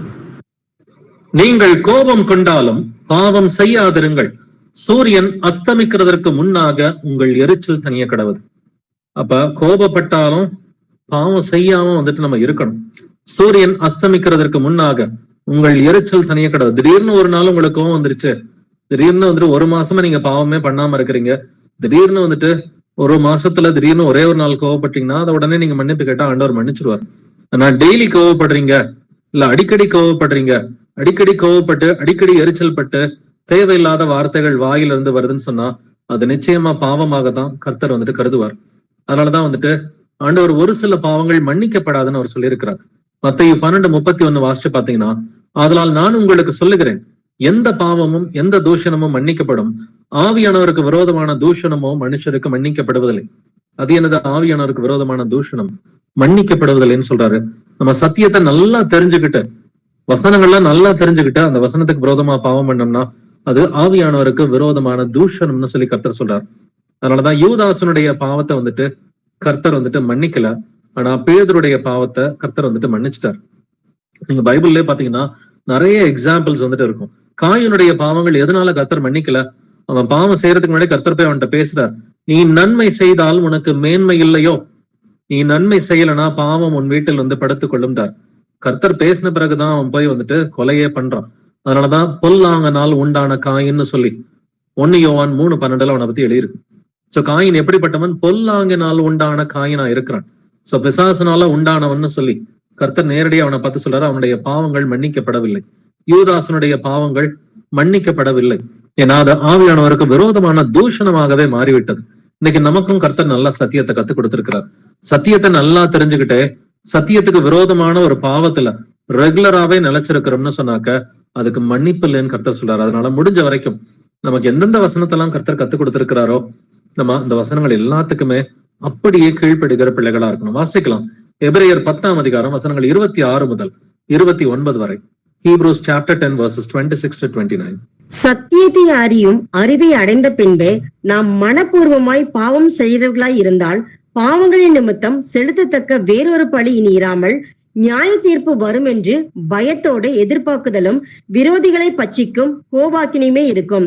மோசேயினுடைய பிரமாணத்தை தள்ளுகிறவன் இரக்கம் பெறாமல் 2-3 சாட்சிகளின் வாக்கினாலே சாகிறானே. தேவனுடைய குமாரனை காலின் கீழ் மிதித்து தன்னை பரிசுத்தம் செய்த உடன்படிக்கையின் இரத்தத்தை அசுத்தம் என்று எண்ணி கிருபையின் ஆவியை நிந்திக்கிறவன் எவ்வளவு கொடிதான ஆக்கினைக்கு பாத்திரமான இருப்பான் என்பதை யோசித்து பாருங்கள். ஆமென். ஆமென். யோசித்து பாருங்கள் அப்படின்னு கர்த்தர் எதை யோசிக்க சொல்றாரு? 26வது வசனத்துல சத்தியத்தை அறியும் அறிவை அடைந்த பின்பு நாம் மனப்பூர்வமாய் பாவம் செய்கிறவர்களா இருந்தால், சத்தியம் தெரியாத வரைக்கும் பாவம் செஞ்சோம்னா அறியாமல் உள்ள காலங்களை கர்த்தர் காணாதவர் போல இருந்தார் என்று எழுதியிருக்கிறது. சோ நமக்கு வசனம் தெரியல, சத்தியம் வந்துட்டு கிளியரா வந்துட்டு யாரும் நமக்கு போதிக்கலன்னா அந்த பாவங்களை கர்த்தர் காணாதவர் போல இருந்து அவர் மன்னித்து விடுவார். ஆனால் சத்தியத்தை அறியும் அறிவை அடைந்த பின்பு நாம் மனப்பூர்வமா பாவம் செய்கிறவர்களா இருந்தா என்ன நடக்கும்? நியாய தீர்ப்பு வரும் என்று பயத்தோட எதிர்பார்க்குதலும் விரோதிகளை பட்சிக்கும் கோவாக்கினையுமே இருக்கும். சோ அந்த பயத்தோட எதிர்பார்க்குதலும் அந்த கோபாக்கினை தான் அவர்களுக்கு மிஞ்சும்னு கர்த்தர் சொல்றார். சோ இவங்க எல்லாம் சத்தியத்தை அறியும் அறிவை அடைந்த பின்பு பாவம் செய்கிறவர்கள் எப்படிப்பட்டவர்களா இருக்கிறார்கள்? தேவனுடைய குமாரனை காலின் கீழ் மிதித்து, இயேசு கிறிஸ்துவ காலின் கீழே போட்டு இவங்க எல்லாம் மிதிக்கிறாங்கன்னு கர்த்தர் சொல்றார். தன்னை பரிசுத்தம் செய்த உடன்படிக்கையின் ரத்தத்தை அசுத்தம் என்றெண்ணி, இயேசு கிறிஸ்துவின் ரத்தத்தையே அசுத்தம்னு இவங்க வாயினால சொல்ல மாட்டாங்க, கிரியைகள்னால செஞ்சு காமிப்பாங்க. கிருபையின் ஆவியை நிந்திக்கிறவன் எவ்வளவு கொடிதான ஆக்கினைக்கு பாத்திரனா இருப்பான் என்பதை யோசித்து பாருங்கள் அப்படிங்கிறார். அப்படின்னா யாருமே இயேசுவை கால் கீழே போட்டு மிதிக்கணும்னு நினைக்க மாட்டாங்க. யாருமே இயேசுவனுடைய ரத்தத்தை அசுத்தம்னு சொல்ல மாட்டாங்க. பரிசுத்தாவே யாருமே டைரக்டா நிந்திக்க மாட்டாங்க. ஆனால் சத்தியத்தை அறியும் அறிவை அடைந்த பின்பு மனப்பூர்வமை பாவம் செய்கிறவர்கள் எப்படி இருப்பாங்களா? இயேசுவ காலின் கீழே போட்டு மிதிக்கிறவங்கன்னு வசனம் சொல்லுது. அவருடைய ரத்தத்தை வந்துட்டு அசுத்தம்னு சொல்றவங்க, பரிசுத்தாவியை நிந்திக்கிறவர்கள், இவர்கள் எவ்வளவு கொடிதான ஆக்கினைக்கு பாத்திரமானா இருப்பார்கள் என்பதை யோசித்து பாருங்கள். அப்படின்னா சத்தியம் தெரிஞ்சிருச்சுன்னா அதுக்கப்புறம் நம்ம மனப்பூர்வமா பாவம் செய்யக்கூடாது. என்னைக்காவது ஒரு நாள் ஏதோ ஒரு விஷயத்துல இடறி விழுந்துட்டோம்னா ஆண்டவர் அதை டக்குன்னு மன்னிப்பு கேட்டா மன்னிச்சிருவாரு. ஆனா ரெகுலரா ஒரு பாவம், பிராக்டிஸ் ஆஃப் சின்னிங் நமக்குள்ளார இருக்கக்கூடாது. அப்படின்னா இதுவரைக்கும் நாம் செய்த பாவங்களை முதலாவது நாம் அறிக்கையிட வேண்டும். கம்ப்ளீட்டா தரோவா ஒரு பாவ அறிக்கை வந்துட்டு கர்த்தட்ட நம்ம செய்யணும். வாசிக்கலாம் 1 யோவான் 1:9, 1 John 1:9. நம்முடைய பாவங்களை நாம் அறிக்கையிட்டால் பாவங்களை நமக்கு மன்னித்து எல்லா அநியாயத்தையும் நீக்கி நம்மை சுத்திகரிப்பதற்கு அவர் உண்மையும் நீதியும் உள்ளவராய் இருக்கிறார். ஆமென். ஆமென். நம்முடைய பாவங்களை நாம் அறிக்கையிட்டால் பாவங்களை நமக்கு மன்னித்து எல்லா அநியாயத்தையும் நீக்கி நம்மை சுத்திகரிப்பதற்கு இயேசு கிறிஸ்து உண்மையும் நீதியும் உள்ளவராய் இருக்கிறார். ரொம்ப எளிமையான வசனம் தான், ரொம்ப பவர்ஃபுல்லான வசனம். நம்முடைய பாவங்களை நம்ம கம்ப்ளீட்டா ஒழிக்காம மறைக்காம கண்ணீரோட அவர்கிட்ட அறிக்கையிட்டோம்னு சொன்னாக்க பாவங்களை நமக்கு மன்னிக்கிறது மட்டும் இல்லைங்க, எல்லா அநியாயத்தையும் நீக்கி நம்முடைய பழைய பாவங்கள் எல்லாத்தையும் கம்ப்ளீட்டா நீக்கி போட்டு நம்மை கம்ப்ளீட்டா சுத்திகரிப்பார், நம்மளை பரிசுத்தம் ஆக்குவார். சுத்திகரித்து அவர் அதற்கு உண்மையும் நீதியும் உள்ளவரா இருக்கிறார். இயேசு கிறிஸ்து எப்பொழுதுமே உண்மையும் நீதியும் உள்ளவரா இருக்கிறார். இப்ப நாம கம்ப்ளீட்டா பாவங்களை அறிக்கை பண்ணிட்டு அதை விட்டுறணும். தன்னுடைய பாவங்களை மறைக்கிறவன் வாழ்வடைய மாட்டான், அவைகளை அறிக்கை செய்து விட்டு விடுகிறவனோ இரக்கம் பெறுவான் என்று எழுதியிருக்கிறது. அப்படின்னா இப்படி தன்னுடைய பாவங்களை அறிக்கையிட்ட ஒரு மனுஷன் தான் பேதுரு. நான் பேதுருவை சூஸ் பண்ணது அவர் ஊழியத்துக்கு அனுப்புனதெல்லாம் நமக்கு தெரியும். பட் ஆரம்பத்துல பேதுருவை சூஸ் பண்றப்ப பேதுரு ஒரு வார்த்தை சொல்றான். நீங்க லூக்கா 5ஆம் அதிகாரம் 8வது வசனம் வாசிச்சு பாத்தீங்கன்னா, சீமோன் பேதுரு அதை கண்டு இயேசுவின் பாதத்தில் விழுந்து, ஆண்டவரே, நான் பாவியான மனுஷன், நீர் என்னை விட்டு போக வேண்டும் என்றான். சோ இயேசு கிறிஸ்து அவனை சூஸ் பண்றதுக்கு முன்னாடி அவன் தன்னை பாவின்னு சொல்லி அறிக்கையிடுறான். சோ அது ஒரு முக்கியமான விஷயம். ஆண்டவர் அவனுடைய தாழ்மையை பார்த்து அவனை சூஸ் பண்றாரு. ஆண்டவரே, நான் பாவியான மனுஷன், நீர் என்னை விட்டு போக வேண்டும், நீர் பரிசுத்தர், நான் பாவி அப்படின்றத வந்துட்டு அவன் அங்கீகரிச்சதுனாலதான் ஆண்டவர் வந்துட்டு அவனை சூஸ் பண்றார். வாசிக்கலாம் லூக்கா 15:18, லூக் 15:18. நான் எழுந்து என் தகப்பனிடத்திற்கு போய், தகப்பனே, பரத்துக்கு விரோதமாகவும் உமக்கு முன்பாகவும் பாவம் செய்தேன். ஆமென். சோ இங்க அந்த இளைய குமாரன் பாவம் செய்ததை வந்துட்டு அவன் எப்படி மனம் திரும்புறான்றதை கவனிச்சு பாருங்க. நான் எழுந்து என் தகப்பனிடத்திற்கு போய், தகப்பனே, பரத்துக்கு விரோதமாகவும் உமக்கு முன்பாகவும் பாவம் செய்தேன். சோ தன்னுடைய பாவங்களை அந்த இளைய குமாரன் வந்துட்டு அவன் அங்கீகரித்ததுனாலதான் கர்த்தர் அவனை வந்துட்டு மன்னிக்கிறார். இதே மாதிரிதான் வந்துட்டு அந்த ஆயக்காரனும் வந்துட்டு அவன் தூரத்திலே நின்று அவன் ஜெபிக்கும் பொழுது லூக்கா 18:13 வாசிக்கிறோம். ஆயக்காரன் தூரத்திலே நின்று தன் கண்களையும் வானத்துக்கு ஏறெடுக்க துணியாமல் தன் மார்பிலே அடித்துக்கொண்டு, தேவனே, பாவியாகிய என் மேல் கிருபையாயிரும் என்றான். இப்ப வாசிச்ச இந்த 3 வசனத்தையும் கவனிச்சு பாத்தீங்கன்னா, பேதுரு வந்துட்டு தன்னை பாவின்னு அறிக்கை பண்றான். லூக்கா 5:8 ஆண்டவரே, நான் பாவியான மனுஷன் அப்படின்னு அறிக்கை பண்றான். லூக்கா 15:18 பரத்துக்கு விரோதமாகவும் உமக்கு விரோதமாகவும் பாவம் செய்தேன் அப்படின்னு சொன்னப்ப இளையகுமாரனுக்கும் மன்னிப்பு கிடைச்சது. அதே போல லூக்கா 18:13 தேவனே, பாவி ஆகிய என் மேல் கிருபையாயிரும் அப்படின்னு சொன்னா ஆயக்காரனுக்கும் மன்னிப்பு கிடைச்சது. சோ அக்னாலஜ்மெண்ட் தான் ஃபர்ஸ்ட். நம்முடைய பாவங்களை பாவம்னு சொல்லி நம்ம ஒத்துக்கணும். ஒத்துக்கிட்டு 2வது அதை கம்ப்ளீட்டா அறிக்கை பண்ணணும். 3வது அதை விட்டுறணும். விட்டுட்டு பாவம் இல்லாத வாழ்க்கையில கர்த்தருடைய கிருபையோட நிலைச்சிருக்கணும். வாசிக்கலாம் அப்போஸ்தலர் 3:20, ஆக்ட்ஸ் 3:20. உங்கள் பாவங்கள் நிவர்த்தி செய்யப்படும் பொருட்டு நீங்கள் மனம் திரும்பி குணப்படுங்கள். ஆமீன். உங்கள் பாவங்கள் நிவர்த்தி செய்யப்படும் பொருட்டு என்ன பண்ணணுமா? மனம் திரும்பி நீங்கள் குணப்படுங்கள் என்று வேதம் சொல்கிறது.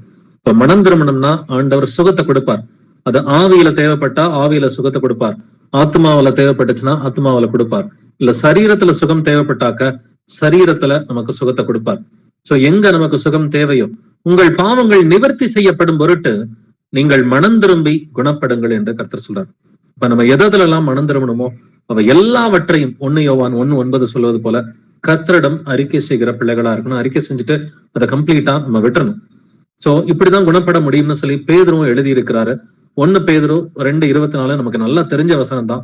நாம் பாவங்களுக்கு செத்து நீதிக்கு பிழைத்திருக்கும்படி அவர் தாமே தமது சரீரத்திலே நம்முடைய பாவங்களை சிலுவையின் மேல் சுமந்தார், அவருடைய தழும்புகளால் குணமானீர்கள். சோ அவருடைய தழும்புகளால எப்பங்க குணம் ஆக முடியும்? நாம் பாவங்களுக்கு செத்து நீதிக்கு பிழைத்திருந்தா மட்டும்தான் அவருடைய தழும்புகளால் குணம் ஆக முடியும். இப்ப நம்ம பாவங்களுக்கு இறந்துட்டோமா, பழைய மனுஷன் செத்து போயிட்டானா அப்படின்றத நம்மை நாமே நிதானித்து அறிவோம். இதுல ஒரு முக்கியமான விஷயம், நாம் எதிரிகளை சிநேகிக்கணும்னு கர்த்தர் சொல்றார். வாசிக்கலாம் லூக்கா 6:32, லூக் 6:32. உங்களை சிநேகிக்கிறவர்களையே நீங்கள் சிநேகித்தால் உங்களுக்கு பலன் என்ன? பாவிகளும் தங்களை சிநேகிக்கிறவர்களை சிநேகிக்கிறார்களே. ஆமென். உங்களை சிநேகிக்கிறவர்களையே நீங்கள் சிநேகித்தால் உங்களுக்கு பலன் என்ன? பாவிகளும் தங்களை சிநேகிக்கிறவர்களை சிநேகிக்கிறார்களே. நான் என் கணவர் அன்பு செய்யறேன், நான் என் மனைவி அன்பு செய்யறேன், என்னுடைய அப்பா அம்மா அன்பு செய்யறேன், என்னோட பிள்ளைகள் அன்பு செய்யறேன். அப்ப இவங்க எல்லாம் உங்களை அடிக்கடி எல்லாருமே அன்பு செய்யறவங்க தான், குடும்பத்துல இருக்கிறவங்க எல்லாம். உங்களை சிநேகிக்கிறவர்களையே நீங்கள் சிநேகித்தால் அதனால் பலன் என்ன? பாவிகளுமே அவங்களுடைய குடும்பத்தார அவங்க அன்பு செய்யறாங்க. இப்ப நம்ம விசேஷித்த காரியம் என்ன செய்யறோம்?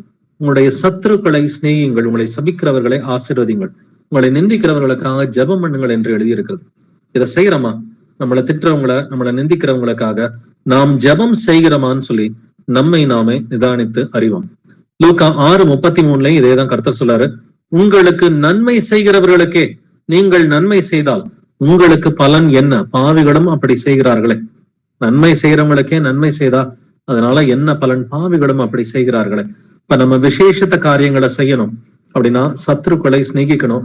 அவர்களுக்காக ஜபிக்கிறீங்களா? உங்களுடைய தனிப்பட்ட ஜபத்திலையும் குடும்ப ஜபத்திலையும் உங்களுக்கு பிடிக்காதவங்களுக்காக ஜபிக்கிறீங்களான்னு சொல்லி நம்மை நாமே நிதானித்து அறிவோம். சரி, இப்ப இந்த எல்லா பாவங்களையும் விடணும்னா கடைசியா ஒரு சில வசனங்களோட நம்ம முடிக்க போறோம். இந்த எல்லா பாவங்களையும் விடணும்னா இயேசுவை மட்டும்தான் பார்க்கணும். நீங்க மனிதர்களை பார்த்தா விழுந்துருவீங்க. உங்களுடைய இருதய சிந்தனைகளா அதிகமா மனிதர்களை பத்தி சிந்திச்சீங்கன்னா விழுந்துருவீங்க. இயேசுவை பத்தி சிந்திச்சா மட்டும்தான் பாவங்களை விட்டு ஜெயிக்க முடியும். வாசிக்கலாம் எபிரேயர் 12:1, Hebrews 12:1.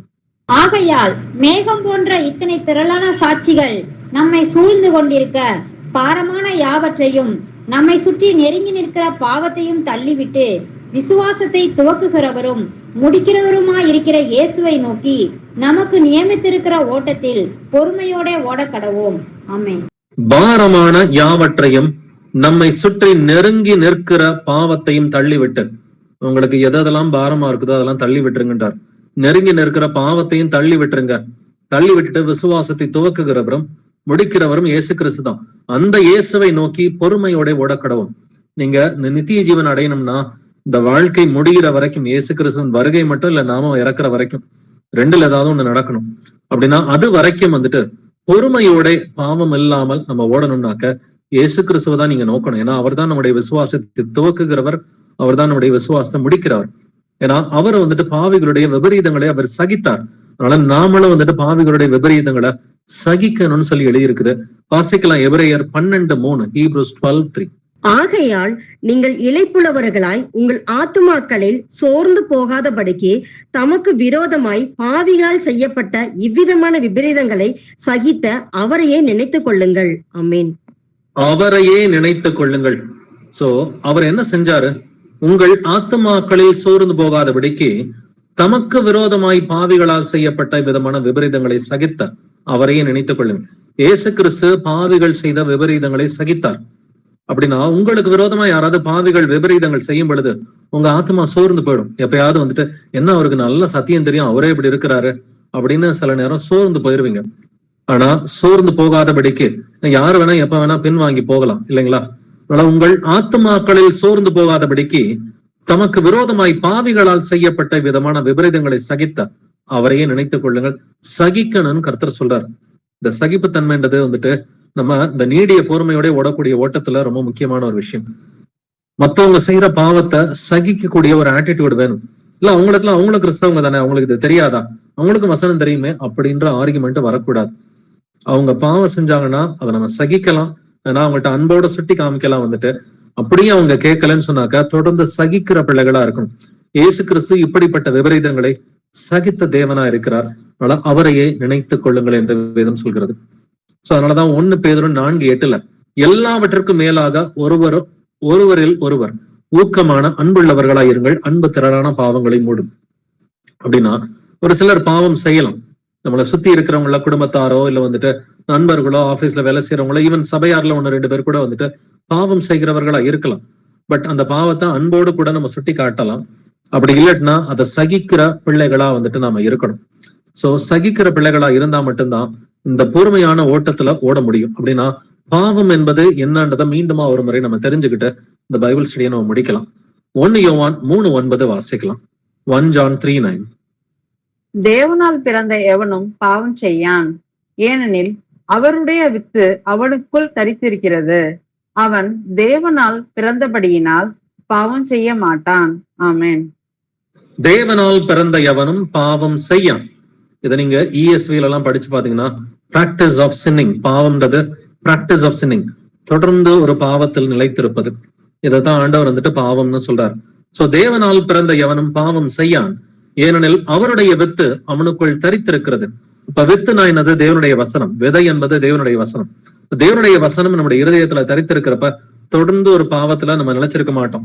இல்ல தொடர்ந்து ஒரு பாவத்துல நிலைச்சிருந்தா அது வசனத்தை நெருக்கி போட்டு வசனம் வெளியில போயிடும். அவன் தேவனால் பிறந்தபடியினால் பாவம் செய்ய மாட்டான். அப்ப தொடர்ந்து ஒரு பாவத்தை யாரெல்லாம் செய்ய மாட்டாங்க? கர்த்தருடைய வசனம் இருதயத்துல யார் யாருக்கெல்லாம் இருக்குதோ, அந்த தெய்வ பயம் யார் யாரோட இருதயத்துல இருக்குதோ அவர்கள் தொடர்ந்து ஒரு பாவத்தை செய்யவே மாட்டாங்க. அப்ப தேவனால் பிறந்தவர்கள் இவர்கள் மாத்திரமே என்று கர்த்தர் சொல்லி இருக்கிறார். வாசிக்கலாம் 1 யோவான் 5:18. 1 John 5:18. தேவனால் பிறந்த எவனும் பாவம் செய்யான் என்று அறிந்திருக்கிறோம். தேவனால் பிறந்தவன் தன்னை காக்கிறான், பொல்லாங்கன் அவனை தொடான். ஆமென். தேவனால் பிறந்த எவனும் பாவம் செய்யான் என்று அறிந்திருக்கிறோம். தேவனால நீங்க பிறந்துட்டீங்கன்னா நீங்க ஒரு பாவத்துல நிலைச்சிருக்க மாட்டீங்க. ரெகுலரா ஒரு பாவத்துல நிலைச்சிருக்க மாட்டீங்க. தேவனால் பிறந்தவன் தன்னை காக்கிறான். எப்படி? வசனங்களை கொண்டு, ஜெபத்தை கொண்டு, இயேசு கிறிஸ்துவின் நாமத்தை கொண்டு தன்னை காக்கிறான். பொல்லாங்கன் அவனை தொடவே முடியாதுன்னு சொல்லி ஆண்டவர் சொல்றார். இப்ப பிசாசு தான் இதுக்கு காரணம்னு சொல்லி பிசாசை குறை சொல்றதுக்கு நமக்கு வழியே கிடையாது.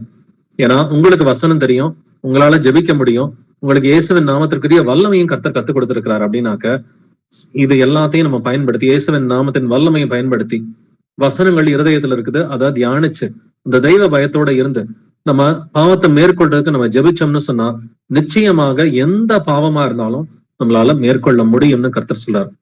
அப்ப இந்த பிராக்டிஸ் ஆஃப் சின்னிங், தொடர்ந்து செய்கிற பாவம் ஏதாவது இருந்துச்சுன்னா நம்மை நாமே நிதானித்து அறிவோம். 1 பேதுரு 4:2 சொல்றபடி மனுஷருடைய இச்சைகளின்படி பிழைக்காமல் தேவனுடைய சித்தத்தின்படி பிழைக்கத்தக்கதாக பாவங்களை விட்டு ஓய்ந்திருப்பான். அப்ப கர்த்தருடைய பிள்ளைகள் பாவங்களை விட்டு ஓய்ந்திருக்கிற பிள்ளைகளாய் இருப்பார்கள். அப்படின்னா பாவம் செய்கிற எவனும் பாவத்திற்கு அடிமையா இருக்கிறான் என்பதை நம்ம வாசிச்சோம். அப்ப நம்முடைய அவயவங்களை, ஆவி, ஆத்மா, சரீரத்தை, நம்முடைய சரீரத்துல இருக்கிற அவயவங்களை நீதிக்கு அடிமைகளாக நாம் ஒப்பு கொடுக்க வேண்டும். இயேசு கிறிஸ்துவுக்கு அடிமைகளாக ஒப்பு கொடுக்க வேண்டும். இயேசுவுக்கு அடிமையா இருந்தோம்னு சொன்னாக்க பரிசுத்தமாகுதல் உங்களுக்கு கிடைக்கும் பலன், முடிவோ நித்திய ஜீவன். அந்த நித்திய ஜீவனுக்காக தான் நம்ம எல்லோருமே வந்துட்டு ஓட்டத்தை ஓடிக்கொண்டிருக்கிறோம். நித்திய ஜீவனுக்காக தான் இப்ப ஆன்லைன்ல நம்ம பைபிள் ஸ்டடி எல்லாம் கேட்டுக்கிட்டு இருக்கிறோம். நித்திய ஜீவனுக்காக தான் ஒவ்வொரு நாளும் நம்ம வாழ்ந்து கொண்டிருக்கிறோம். இந்த நித்திய ஜீவன் கிடைக்கணும்னா பரிசுத்தம் வேணும். பரிசுத்தம் வந்துட்டு தேவனுக்கு அடிமையா இருந்தா மட்டும்தான் நமக்கு கிடைக்கும். சோ இயேசு கிறிஸ்துவுக்கு அடிமைகளாக நம்மை நாமே ஒப்பு கொடுப்போம். இப்பொழுது ஜெபத்துல நம்முடைய ஆவி, ஆத்மா, சரீரத்தை கம்ப்ளீட்டா இயேசுவே நான் உங்களுக்கு சரண்டர் பண்றேன். என்னுடைய ஆவி, ஆத்மா, சரீரத்தை உங்களுக்கு நான் சரண்டர் பண்றேன். என்னுடைய சரீரத்துல இருக்கிற என்னுடைய இருதயத்தை, என்னுடைய அவயவங்கள் எல்லாவற்றையும், என்னுடைய நாக்க, என்னுடைய உதடுகளை, என்னுடைய கண்களை, என்னுடைய கைகளை, என்னுடைய ஒவ்வொரு உடம்பின் அவயவங்களையும் நான் வந்துட்டு நீதிக்கு அடிமையாக, இயேசு கிறிஸ்துவுக்கு அடிமையாக நான் ஒப்பு கொடுக்கிறேன்னு சொல்லி ஒரு ஜெபத்தோட வந்துட்டு இன்றைய பைபிள் ஸ்டடியை நிறைவு செய்யலாம். Praise Lord brothers and sisters. எங்கள் கர்த்தராகிய இயேசு கிறிஸ்துவே, எங்களை தந்தையை மை போற்றுகிறேன், மை புகழுகிறேன், மை வாழ்த்தி வணங்கி மை ஆராதிக்கிறேன், மை துதிக்கிறேன், நமக்கு நன்றி செலுத்துகிறேன், நமக்கு ஸ்தோத்திரம் செலுத்துகிறேன். ஆண்டவரே, எங்கள் கர்த்தராகிய இயேசுவே, நீர் நல்லவர், வல்லவர், பரிசுத்தர், தூயவர், நீர் இரக்கமுள்ளவர், நீர் சாந்தமுள்ளவர், நீர் நீதி உள்ளவர், துதியும் கனமும் மகிமையும் வல்லமையும் என்றெண்டும் உடையது. இயேசுவே ஆண்டவரே, இந்த வேளையில எங்களுடைய பாவங்களை வந்துட்டு மன்னியுங்க ஆண்டவரே. பாவம் செய்கிற எவனும் பாவத்திற்கு அடிமையா இருக்கிறான் என்று எழுதியிருந்தபடி ஆண்டவரே, நாங்கள் பாவம் செய்த ஒவ்வொரு தருணத்திலும் உங்களை நாங்க அசட்டை பண்ணியிருக்கிறோம்ப்பா. உங்களை நாங்க அவமானப்படுத்திருக்கிறோம், உங்களை அசட்டை பண்ணியிருக்கிறோம். எங்களை மன்னியுங்க ஆண்டவரே. நாங்கள் அறியாமல் பாவம் செய்ததை வந்துட்டு நீங்க சுலபமா மன்னிச்சிருப்பீங்க ஆண்டவரே. அறியாமையில் உள்ள காலங்களை கர்த்தர் காணாதவர் போல் இருக்கிறார் என்று வேதம் சொல்கிறது ஆண்டவரே. நாங்க அறியாம செஞ்ச எல்லா பாவங்களையும் நாங்க பாவரிக்கை பண்ணப்பவே நீங்க உடனே மன்னிச்சிட்டீங்க ஆண்டவரே. ஒரு சில நேரங்கள் நம்முடைய வசனங்கள் தெரிந்திருந்தோம், நாங்கள் அறிந்தும் செய்த பாவங்கள் இருக்கிறது ஆண்டவரே. அதை தயவா இந்த வேளையில எங்கள் எல்லோருக்கும் நீர் மன்னிக்க வேண்டுமாறு கெஞ்சி மன்றாடுகிறோம் ஆண்டவரே. சபையார் எல்லோருமே ஆண்டவரே ஏதாவது அறியாம ஆண்டவரே உடைய வசனங்கள் தெரிஞ்சும் ஆண்டவரே அதை அசட்டை செய்து பாவங்கள் செய்த தருணங்கள் உண்டு. அந்த ஒவ்வொரு தருணத்தையும் எங்களுக்கு நீர் மன்னிக்க வேண்டுமாறு கெஞ்சி மன்றாடுகிறோம் ஆண்டவரே. இனிமேட்டு நாங்க பாவத்திற்கு ஊழியம் செய்யாதபடிக்கு பாவ சரீரம் ஆண்டவரை எங்களை விட்டு ஒளிந்து போகும்படியாக நீதிக்கு பிழைத்திருக்கிற பிள்ளைகளாக நாங்கள் இருக்க வேண்டும் என்று எங்கள் ஒவ்வொருவருமே இயேசு கிறிஸ்துவின் நாமத்தினால் ஆசீர்வதிக்கிறேன். மரித்தவன் பாவத்துக்கு நீங்கி விடுதலையாக்கப்பட்டிருக்கிறானே என்ற வேதம் சொல்கிறபடி நாங்கள் எல்லோருமே ஆண்டவரை பாவத்திலிருந்து விடுதலையான பிள்ளைகளாக இருக்க வேண்டும் என்று இயேசு கிறிஸ்துவின் நாமத்தினால் எங்களை ஆசீர்வதிக்கிறோம். இந்த வேளையில எங்களுடைய ஆவி, ஆத்மா, சரீரத்தை கம்ப்ளீட்டா சரண்டர் பண்றோம், சப்மிட் பண்றோம் ஆண்டவரே. எங்களுடைய ஆவி, ஆத்மா, சரீரத்தை நாங்கள் உமக்கு அடிமைகளாக நாங்கள் ஒப்புக் கொடுக்கிறோம் ஆண்டவர். எங்களுடைய இருதயத்தையும், இருதயத்தின் சிந்தனைகளையும், எங்களுடைய கண்களையும், எங்களுடைய ஆண்டவரே நாவையும், எங்களுடைய உதடுகளையும், ஒவ்வொரு உடம்பின் உறுப்புகளையும் ஆண்டவரே உமக்கு அடிமைகளாக நாங்கள் ஒப்புக் கொடுக்கிறோம் ஆண்டவர். எங்களுடைய பாவங்களை எங்களுக்கு நீர் மன்னித்து நாங்கள் ஆண்டவரை இந்த நேரம் தொடங்கி நாங்கள் உமக்கு அடிமைகளாக செயல்படுவதற்கு எங்களுக்கு கிருபை கொடுங்கப்பா. எல்லா பாவங்களையும் மேற்கொள்றதுக்கு நீர்தாமே எங்களுக்கு ஸ்லாக்கியத்தை தர வேண்டுமாறு கெஞ்சி மன்றாடுகிறேன் ஆண்டவரை. ஒருவன் நன்மை செய்ய அறிந்தவனாய் இருந்தும் அதை செய்யாமற் போனால் அது அவனுக்கு பாவமாய் இருக்கும் என்று எழுதி இருக்கிறது. நாங்க எத்தனையோ முறை நன்மைன்னு தெரிஞ்சிருந்தோம், அதை செய்யாம இருந்திருக்கிறோம், சும்மாவே இருந்திருக்கிறோம் ஆண்டவரே. அந்த சும்மா இருந்து பாவம் செய்த தருணத்திற்காக மன்னிப்பு வேண்டுகிறோம் ஆண்டவரே. ரோமர் 14:23 விசுவாசத்தினாலே வராத யாவும் பாவமே என்று எழுதி இருக்குது. சில நேரங்கள் வந்துட்டு அது முழு இருதயத்தோடு நாங்கள் செய்யாத காரியங்கள் உண்டு ஆண்டவரே. அதற்காக நீர் எங்களை மன்னிக்க வேண்டுமாறும் கெஞ்சி மன்றாடுகிறேன். தொடர்ந்து ஆண்டவரே நாங்கள் எதை செய்தாலும் முழு விசுவாசத்துடன் செய்கிற பிள்ளைகளாய் இருக்க வேண்டும் என்று இயேசு கிறிஸ்துவின் நாமத்தினால் எங்களை நாங்கள் ஆசீர்வதிக்கிறோம் ஆண்டவரே. யோசேப்பை போல தெய்வ பயத்தை எங்களுடைய இருதயத்துல கொடுங்கப்பா. யோசேப்பு வந்துட்டு ஆண்டவரே அந்நிய ஜனங்களின் மத்தியில, புறஜாதிகளின் மத்தியில பரிசுத்தமாய் வாழ்வதற்கு தெய்வ பயத்தை அவனுக்கு கொடுத்திருந்தீங்கப்பா. அதே போல எங்கள் எல்லோருக்கும் நீர் தெய்வ பயத்தை அருள வேண்டுமாறும் கெஞ்சி மன்றாடுகிறோம் ஆண்டவரே. நாங்கள் தீமையை வெறுப்பதற்கு, பாவத்தை வெறுப்பதற்கு எங்களுக்கு கிருபையை கொடுங்கப்பா. நாங்கள் இயேசு கிறிஸ்துவை தொடர்ந்து அன்பு செய்கிற பிள்ளைகளா, உனக்கு பயந்த பிள்ளைகளா, உடைய நாமத்திற்கும் உடைய வசனத்திற்கும் பயந்த பிள்ளைகளா, தீமையை வெறுத்து நன்மையை பற்றி கொள்வதற்கு நீர்தாமே எங்களுக்கு கிருபை பாராட்ட வேண்டுமாறு கெஞ்சி மன்றாடுகிற சமாதானத்தை தேடி அதை பின்தொடர்கிற பிள்ளைகளாய் நாங்கள் இருக்க வேண்டும் என்று ஒவ்வொருவருமே இயேசு கிறிஸ்துவின் நாமத்தால் ஆசீர்வதிக்கிற ஆண்டவரே. இனி நாங்கள் பாவம் செய்யாத ஒரு வாழ்க்கையை வாழ்றதுக்கு எங்களுக்கு கிருபையை கொடுங்கப்பா.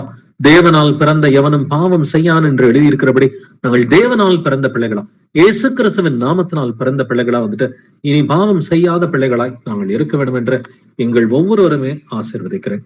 உங்களுடைய வருகை நெருங்கி இருக்கிற வேளையில நாங்கள் எல்லோருமே பரிசுத்தமாவது மட்டும் இல்லாம எங்களால் முடிந்த வரைக்கும் நாங்கள் சுவிசேஷம் அறிவித்து மற்றவர்களையும் ஆண்டவரே இந்த பாவத்தின் மஞ்சிலிருந்து இழுத்து விடுவதற்கு நீர்தாமே எங்களுக்கு தொடர்ந்து கிருபை பாராட்ட வேண்டுமாறு கெஞ்சி மன்றாடுகிறேன்.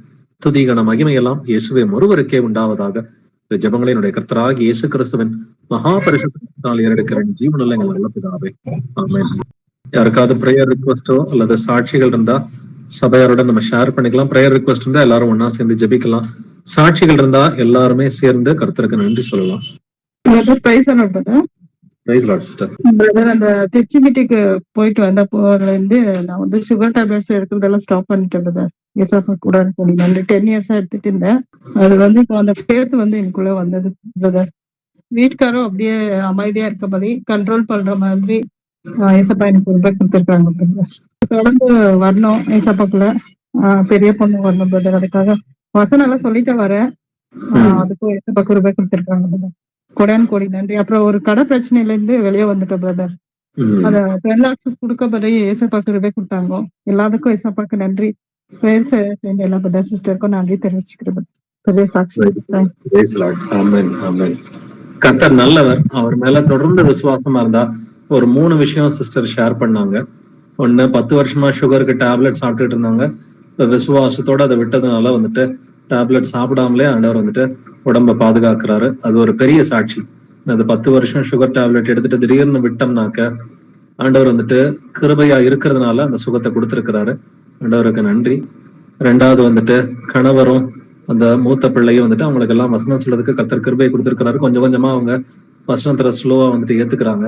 இந்த கடன் பிரச்சனையில இருந்தும் கர்த்தர் விடுவிச்சிருக்கிறாரு.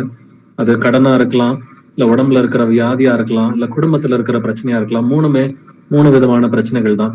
பட் கர்த்தர் சர்வ வல்லமை உள்ள தேவனா இருக்கிறார். இயேசு கிறிஸ்துவ நம்ம முழுமையா ஏற்றுக்கொள்ளும் பொழுது அவருடைய வசனங்களுக்கு இருதயத்துல முழு இருதயத்தோட நம்ம வசனங்களுக்கு கீழ்ப்படிந்த தெய்வ பயத்தோட நடக்கும் பொழுது கர்த்தர் எல்லா விதமான அற்புதங்களையும் பண்ணுவார். குடும்பத்துல இருக்கிற நபர்களையும் அவர் மாத்துவாரு. உடம்புல இருக்கிற வியாதியையும் அவர் சுகப்படுத்துவாரு. கடன் பிரச்சனையா இருந்தா அதுல இருந்தும் கர்த்தர் நம்ம விடுவிப்பார். இயேசு கிறிஸ்துவின் நாமத்திற்கு மகிமை உண்டாவதாக. வேற யாருக்காவது பிரேயர் ரிக்வெஸ்ட் அல்லது சாட்சிகள்?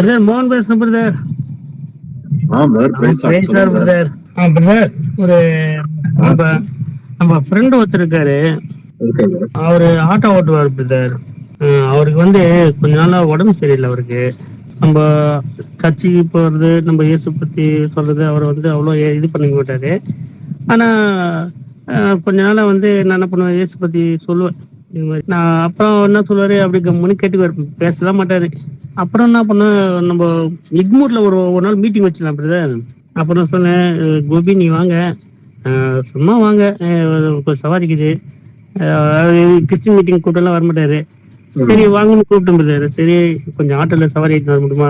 அவங்க ஒன்றும் ஏஜ் வரேனாரு. சரின்ட்டு நானும் பண்ணிட்டேன். சரி ஏஜ் வந்தாரு. அப்படியே கோபி கொஞ்சம் உள்ள வந்து உட்காரு, ஒன்றும் பண்ணதில்ல, கொஞ்ச நேரம் உட்காந்து கவனிச்சுட்டு போ அப்படின்னு. ஆனா அந்த மீட்டிங்கை கவனிக்கிறதுக்கு லாஸ்ட் வரையே இருந்தார் பிரதர். அப்புறம் என்ன பண்ணாரு, அவருக்கு ஏற்கனவே உடம்பு சரியில்லை அவருக்கு. அது ஆனா எனக்கு அவ்வளோ சொன்னது கிடையாது அவரு. அவருக்கு எனக்கு ஒரு போன வாரம் தான் தெரிஞ்சது பிரதர். எனக்கு அவருக்கு 2 கிட்னி ஃபெயிலியர் இருந்துட்டு, அப்புறம் நான் ஹாஸ்பிட்டல் போனேன். ஹாஸ்பிட்டல் போயிட்டு பத்தி சொல்லிட்டு ப்ரேயர் பண்ணிட்டு வந்தேன். அவருக்காக வந்து ப்ரேயர் பண்ணுறது. கண்டிப்பா பிரதர். அவர் கிறிஸ்தவரா இல்ல புறஜாதியா பிரதர்? புறஜாதியா இருக்குது. பரவாயில்ல, நம்ம அவருக்காக ஜெபிக்கலாம். கோபி தான் இல்லைங்களா அவர் பேரு? ஆமா பிரதர். உங்கள் கர்த்தராகிய இயேசுவே, உங்களை அப்பா தந்தையே, நம்மை போற்றுகிறேன், நம்மை புகழுகிறேன், நம்மை வாழ்த்துகிறேன், நம்மை வணங்குகிறேன், நம்மை ஆராதிக்கிறேன், நம்மை துதிக்கிறேன், நமக்கு நன்றி செலுத்துகிறேன், நமக்கு ஸ்தோத்திரம் செலுத்துகிறேன். ஆண்டவரே, உங்கள் கர்த்தராகிய இயேசுவே, நீர் நல்லவர், வல்லவர், பரிசுத்தர், தூயவர், நீர் இரக்கம் உள்ளவர், நீர் சாந்தம் உள்ளவர், நீர் நீதி உள்ளவர், துதியும் கனமும் மகிமையும் வல்லமையும் என்றெண்டும் உடையதே. இந்த வழியில ஆண்டவரே, மோகன் பிரதருடைய நண்பருக்காக மன்றாடுகிறோம். ஆண்டவரே, இந்த சகோதரன் கோபிக்காக மன்றாடுகிறோம். இந்த சகோதரன் புறஜாதியா இருந்தாலும் ஆண்டவரே, குறித்த சத்தியங்களை சகோதரன் மூலமா கேட்டிருக்கிறாருப்பா. அவருக்கு அந்த விசுவாசிக்கக்கூடிய இருதயத்தை அவருக்கு நீர் தர வேண்டுமாறு கெஞ்சி மன்றாடுகிறோம். ஆண்டவரை, கல்லான இருதயத்தை எடுத்துட்டு ஆண்டவரை விசுவாசிக்கக்கூடிய சதை உள்ள இருதயத்தை நீர் அவருக்கு தர வேண்டுமாறு கெஞ்சி மன்றாடுகிறோம். அவருடைய உடம்புல இருக்கிற அந்த கிட்னி பிரச்சனையை வந்துட்டு நீர் தாமே மாற்றி போட வேண்டுமாறு கெஞ்சி மன்றாடுகிறோம். ஆண்டவரை, இந்த 38 வருஷமா ஆண்டவரை வியாதிப்பட்டு இருந்தவனை நீங்க சுகமாக்குனீங்க. சுகமாக்கிட்டு வந்துட்டு இதற்கு மேல கேடானது ஒன்றும் உனக்கு வராதபடிக்கு இனிமேலும் பாவம் செய்யாதே, பாவத்தினாலதான் வியாதிகள் வருதுன்னு சொல்லி உடைய வசனங்கள் சொல்கிறது. ஆண்டவரை, அந்த சகோதரனுடைய பாவங்களை தயவாய் மன்னி ஆண்டவரை, தயவாய் மன்னித்து கர்த்தர் கிருபை உள்ளவர், இயேசு கிறிஸ்து இரக்கம் உள்ளவர் என்று அவர் ருசி பார்க்கும் அளவிற்கு ஆண்டவரை நீர் அவர் மேல் இரக்கமாயிருந்து கிருபையாயிருந்து அவரை சுகமாக்க வேண்டுமாறு கெஞ்சி மன்றாடுகிற ஆண்டவரை. அவர் இந்த வேளையில ஆண்டவரை சுகமாக்கி நீங்க யாருன்றதை அவருக்கு வெளிப்படுத்துங்க. இந்த சகோதரனுக்கு வந்துட்டு கிட்னியில வந்துட்டு பிரச்சனைகளை உண்டு பண்ணுகிற அசுத்த ஆவிகளை சாத்தான்களை இயேசு கிறிஸ்துவின் நாமத்தினால வெளியே போயிட்டு நாங்கள் கட்டளை எடுக்கிறோம். இந்த சகோதரனுக்கு கிட்னியில வந்துட்டு பிரச்சனைகளை கொண்டு வருகிற அசுத்த ஆவிகளை சாத்தான்களை இயேசு கிறிஸ்துவின் நாமத்தினால வெளியே போயிட்டு நாங்கள் கட்டளை எடுக்கிறோம். அவருடைய 2 கிட்னி வந்துட்டு நார்மலாக செயல்படும்படி இயேசு கிறிஸ்துவின் நாமத்தினால் நாங்கள் கட்டளை எடுக்கிறோம். அவருடைய 2 கிட்னியும் நார்மலா செயல்படும்படி இயேசு கிறிஸ்துவின் நாமத்தினால் இந்த வழியில நாங்கள் கட்டளை எடுக்கிறோம். நீங்க அவருக்கு சுகத்தை கொடுங்க. அவருடைய இருதயத்தை வந்துட்டு முதுபக்கமாய் நீர் ஈர்க்க வேண்டுமாறு கெஞ்சி மன்றாடுகிறோம். நம்முடைய வேத வாக்கியங்களை அவர் விசுவாசிப்பதற்கு கிருபையை கொடுங்க. அதன் மூலமா அவரும் அவருடைய வீட்டாரும் ரட்சிக்கப்பட வேண்டும் என்று இயேசு கிறிஸ்துவின் நாமத்தினால் அவரை ஆசீர்வதிக்கிறோம். துதிகன மகிமையெல்லாம் இயேசுவின் ஒருவருக்கே உண்டாவதாக. இந்த ஜெபங்களை கர்த்தராகிய இயேசு கிறிஸ்துவின் மகா பரிசுத்த நாமத்தால் ஏறெடுக்கிற ஜீவனுள்ள எங்கள் நல்ல பிதாவே. Amen. Praise lord brother. Praise lord sister. Brother Mahadevi பேசுறேன் பிரதர். பெரிய மக பெங்களூர்ல இருக்கிறா. மருமகன் கொஞ்சம் குடிச்சிட்டு இந்த செல்லுல கேம் விளையாடி கொஞ்சம் அழிச்சிட்டா ஒரு பிரதர். அவங்க ரொம்ப போராட்டமாவே இருந்தது. நான் உடம்பு எனக்கு நல்லாயி சுகமாயி நான் சாட்சியா பிள்ளைங்களுக்கு சொன்னேன். அவங்க அதெல்லாம் கொஞ்சம் சரிமா கேட்கறேன், நான் வரேன், கனெக்ட் ஆகுறேன், இப்ப பிரேயருக்கு வரேன்னு சொல்லிட்டு இருந்துட்டே இருந்தாங்க. அப்புறம் சிஸ்டர்கிட்ட சொல்லி அவங்களும் சுவிசேஷத்தை சொல்லி அதுல இருந்து பாப்பா இப்போ 1 வாரமா கனெக்ட் சகோதரியா கூடி ஜெபிக்கிறதுலயும் கலந்துட்டு விண்ணப்பம் சொல்லின்னு இருக்கிறாங்க. இப்ப 8 மணி பிரேயர்லயும் கேட்டுட்டு இருக்காங்க. அந்த குடும்பத்துக்காக எல்லாத்தையும் விட்டு அது எல்லாத்தையும் விடுதலை விட்டு ஆண்டவர் அவரோட வார்த்தையை கேட்கறதுக்கு சத்தியத்தை அறிஞ்சு எங்க ஆண்டவர் இருக்காங்கன்னு அவங்களுக்கு எல்லாமே அவங்க பைபிள் வசனங்கள் எல்லாத்தையும் எடுத்து சொல்லியிருக்காங்க. சுவிசேஷத்தை அவங்க எடுத்துக்கின்னு அவங்க மனம் திரும்பணும் பிரதர். அவங்களுக்காக நம்ம ஜெபம் பண்ணிக்கும் பிரதர். அவங்களுக்காக ஜெபம் பண்ணுங்க brother. Prema Ravi brother. Prema Ravi brother. ஜெபிக்கலாம். இயேசுவே ஆண்டவரே சகோதரி பிரேமாவுக்காகவும் ரவிக்காகவும் நாங்கள் மன்றாடுகிறோம். ஆண்டவரே இந்த வேளையில அவங்க சொன்னதெல்லாம் நீங்க கேட்டிருப்பீங்கப்பா. ஆண்டவரே, அந்த சகோதரி இப்போ ஒரு வாரமா உடைய வசனங்களை நல்லா கேட்கிறாங்க. ஒரு பக்கமா ஆண்டவரே அவங்க திரும்பி வராங்க. நீர்தாமே அவர்களுக்கு விடுதலையை கட்டளையிட வேண்டுமாறு கெஞ்சி மன்றாடுகிறோம். ஆண்டவரே, தன்னுடைய தாய்க்கு செய்த அற்புதங்கள் எல்லாவற்றையும் ஆண்டவரே அவங்க கேட்டிருக்கிறாங்க. இயேசு கிறிஸ்து சர்வ வல்லமை உள்ள தேவன் என்பதை அவங்க முழுமையா ஏத்துக்கிட்டு நம்முடைய வசனங்களை ஆராய்ந்து பார்ப்பதற்கும் அதை முழுமையாக விசுவாசிப்பதற்கும் என்னுடைய தாயாருக்கு செய்த அற்புதங்கள் நிச்சயமா என்னுடைய குடும்பத்திலையும் கர்த்தர் செய்வார், என்னையும் விடுவிப்பார். இன்னைக்கு ஆண்டவரே, ஜான்சி சகோதரனுடைய குடும்பத்துல நீங்க செய்த அற்புதங்கள் எல்லாம் அவங்க கேட்டிருக்கிறாங்க. கடன் பிரச்சனையை தீர்த்து வச்சிருக்கிறீங்க, வியாதிகள்ல இருந்து விடுதலை கொடுத்திருக்கிறீங்க, கணவர் மனம் மாறுவதற்கு நீங்க கிருபை பாராட்டி இருக்கிறீங்க. அதே போல ஆண்டவரே, இந்த பிரேமா சகோதரனுடைய வாழ்க்கையிலும் நீர் அற்புதங்களை செய்ய வேண்டுமாறும் கெஞ்சி மன்றாடுகிறேன். நீர் அற்புதங்களை எப்பொழுதும் செய்வதற்கு நீர் நல்ல தேவனா இருக்கிறீர். ஆனாலும் அந்த அற்புதங்களை பெற்றுக்கொள்கிற அளவுக்கு அவங்களுக்கு நீர் விசுவாசத்தை அருள வேண்டுமாறும் கெஞ்சி மன்றாடுகிறேன். ஆண்டவரே, அதற்காக சகோதரி பிரேமாவை இயேசு கிறிஸ்துவின் நாமத்தால் ஆசீர்வதிக்கிறேன்.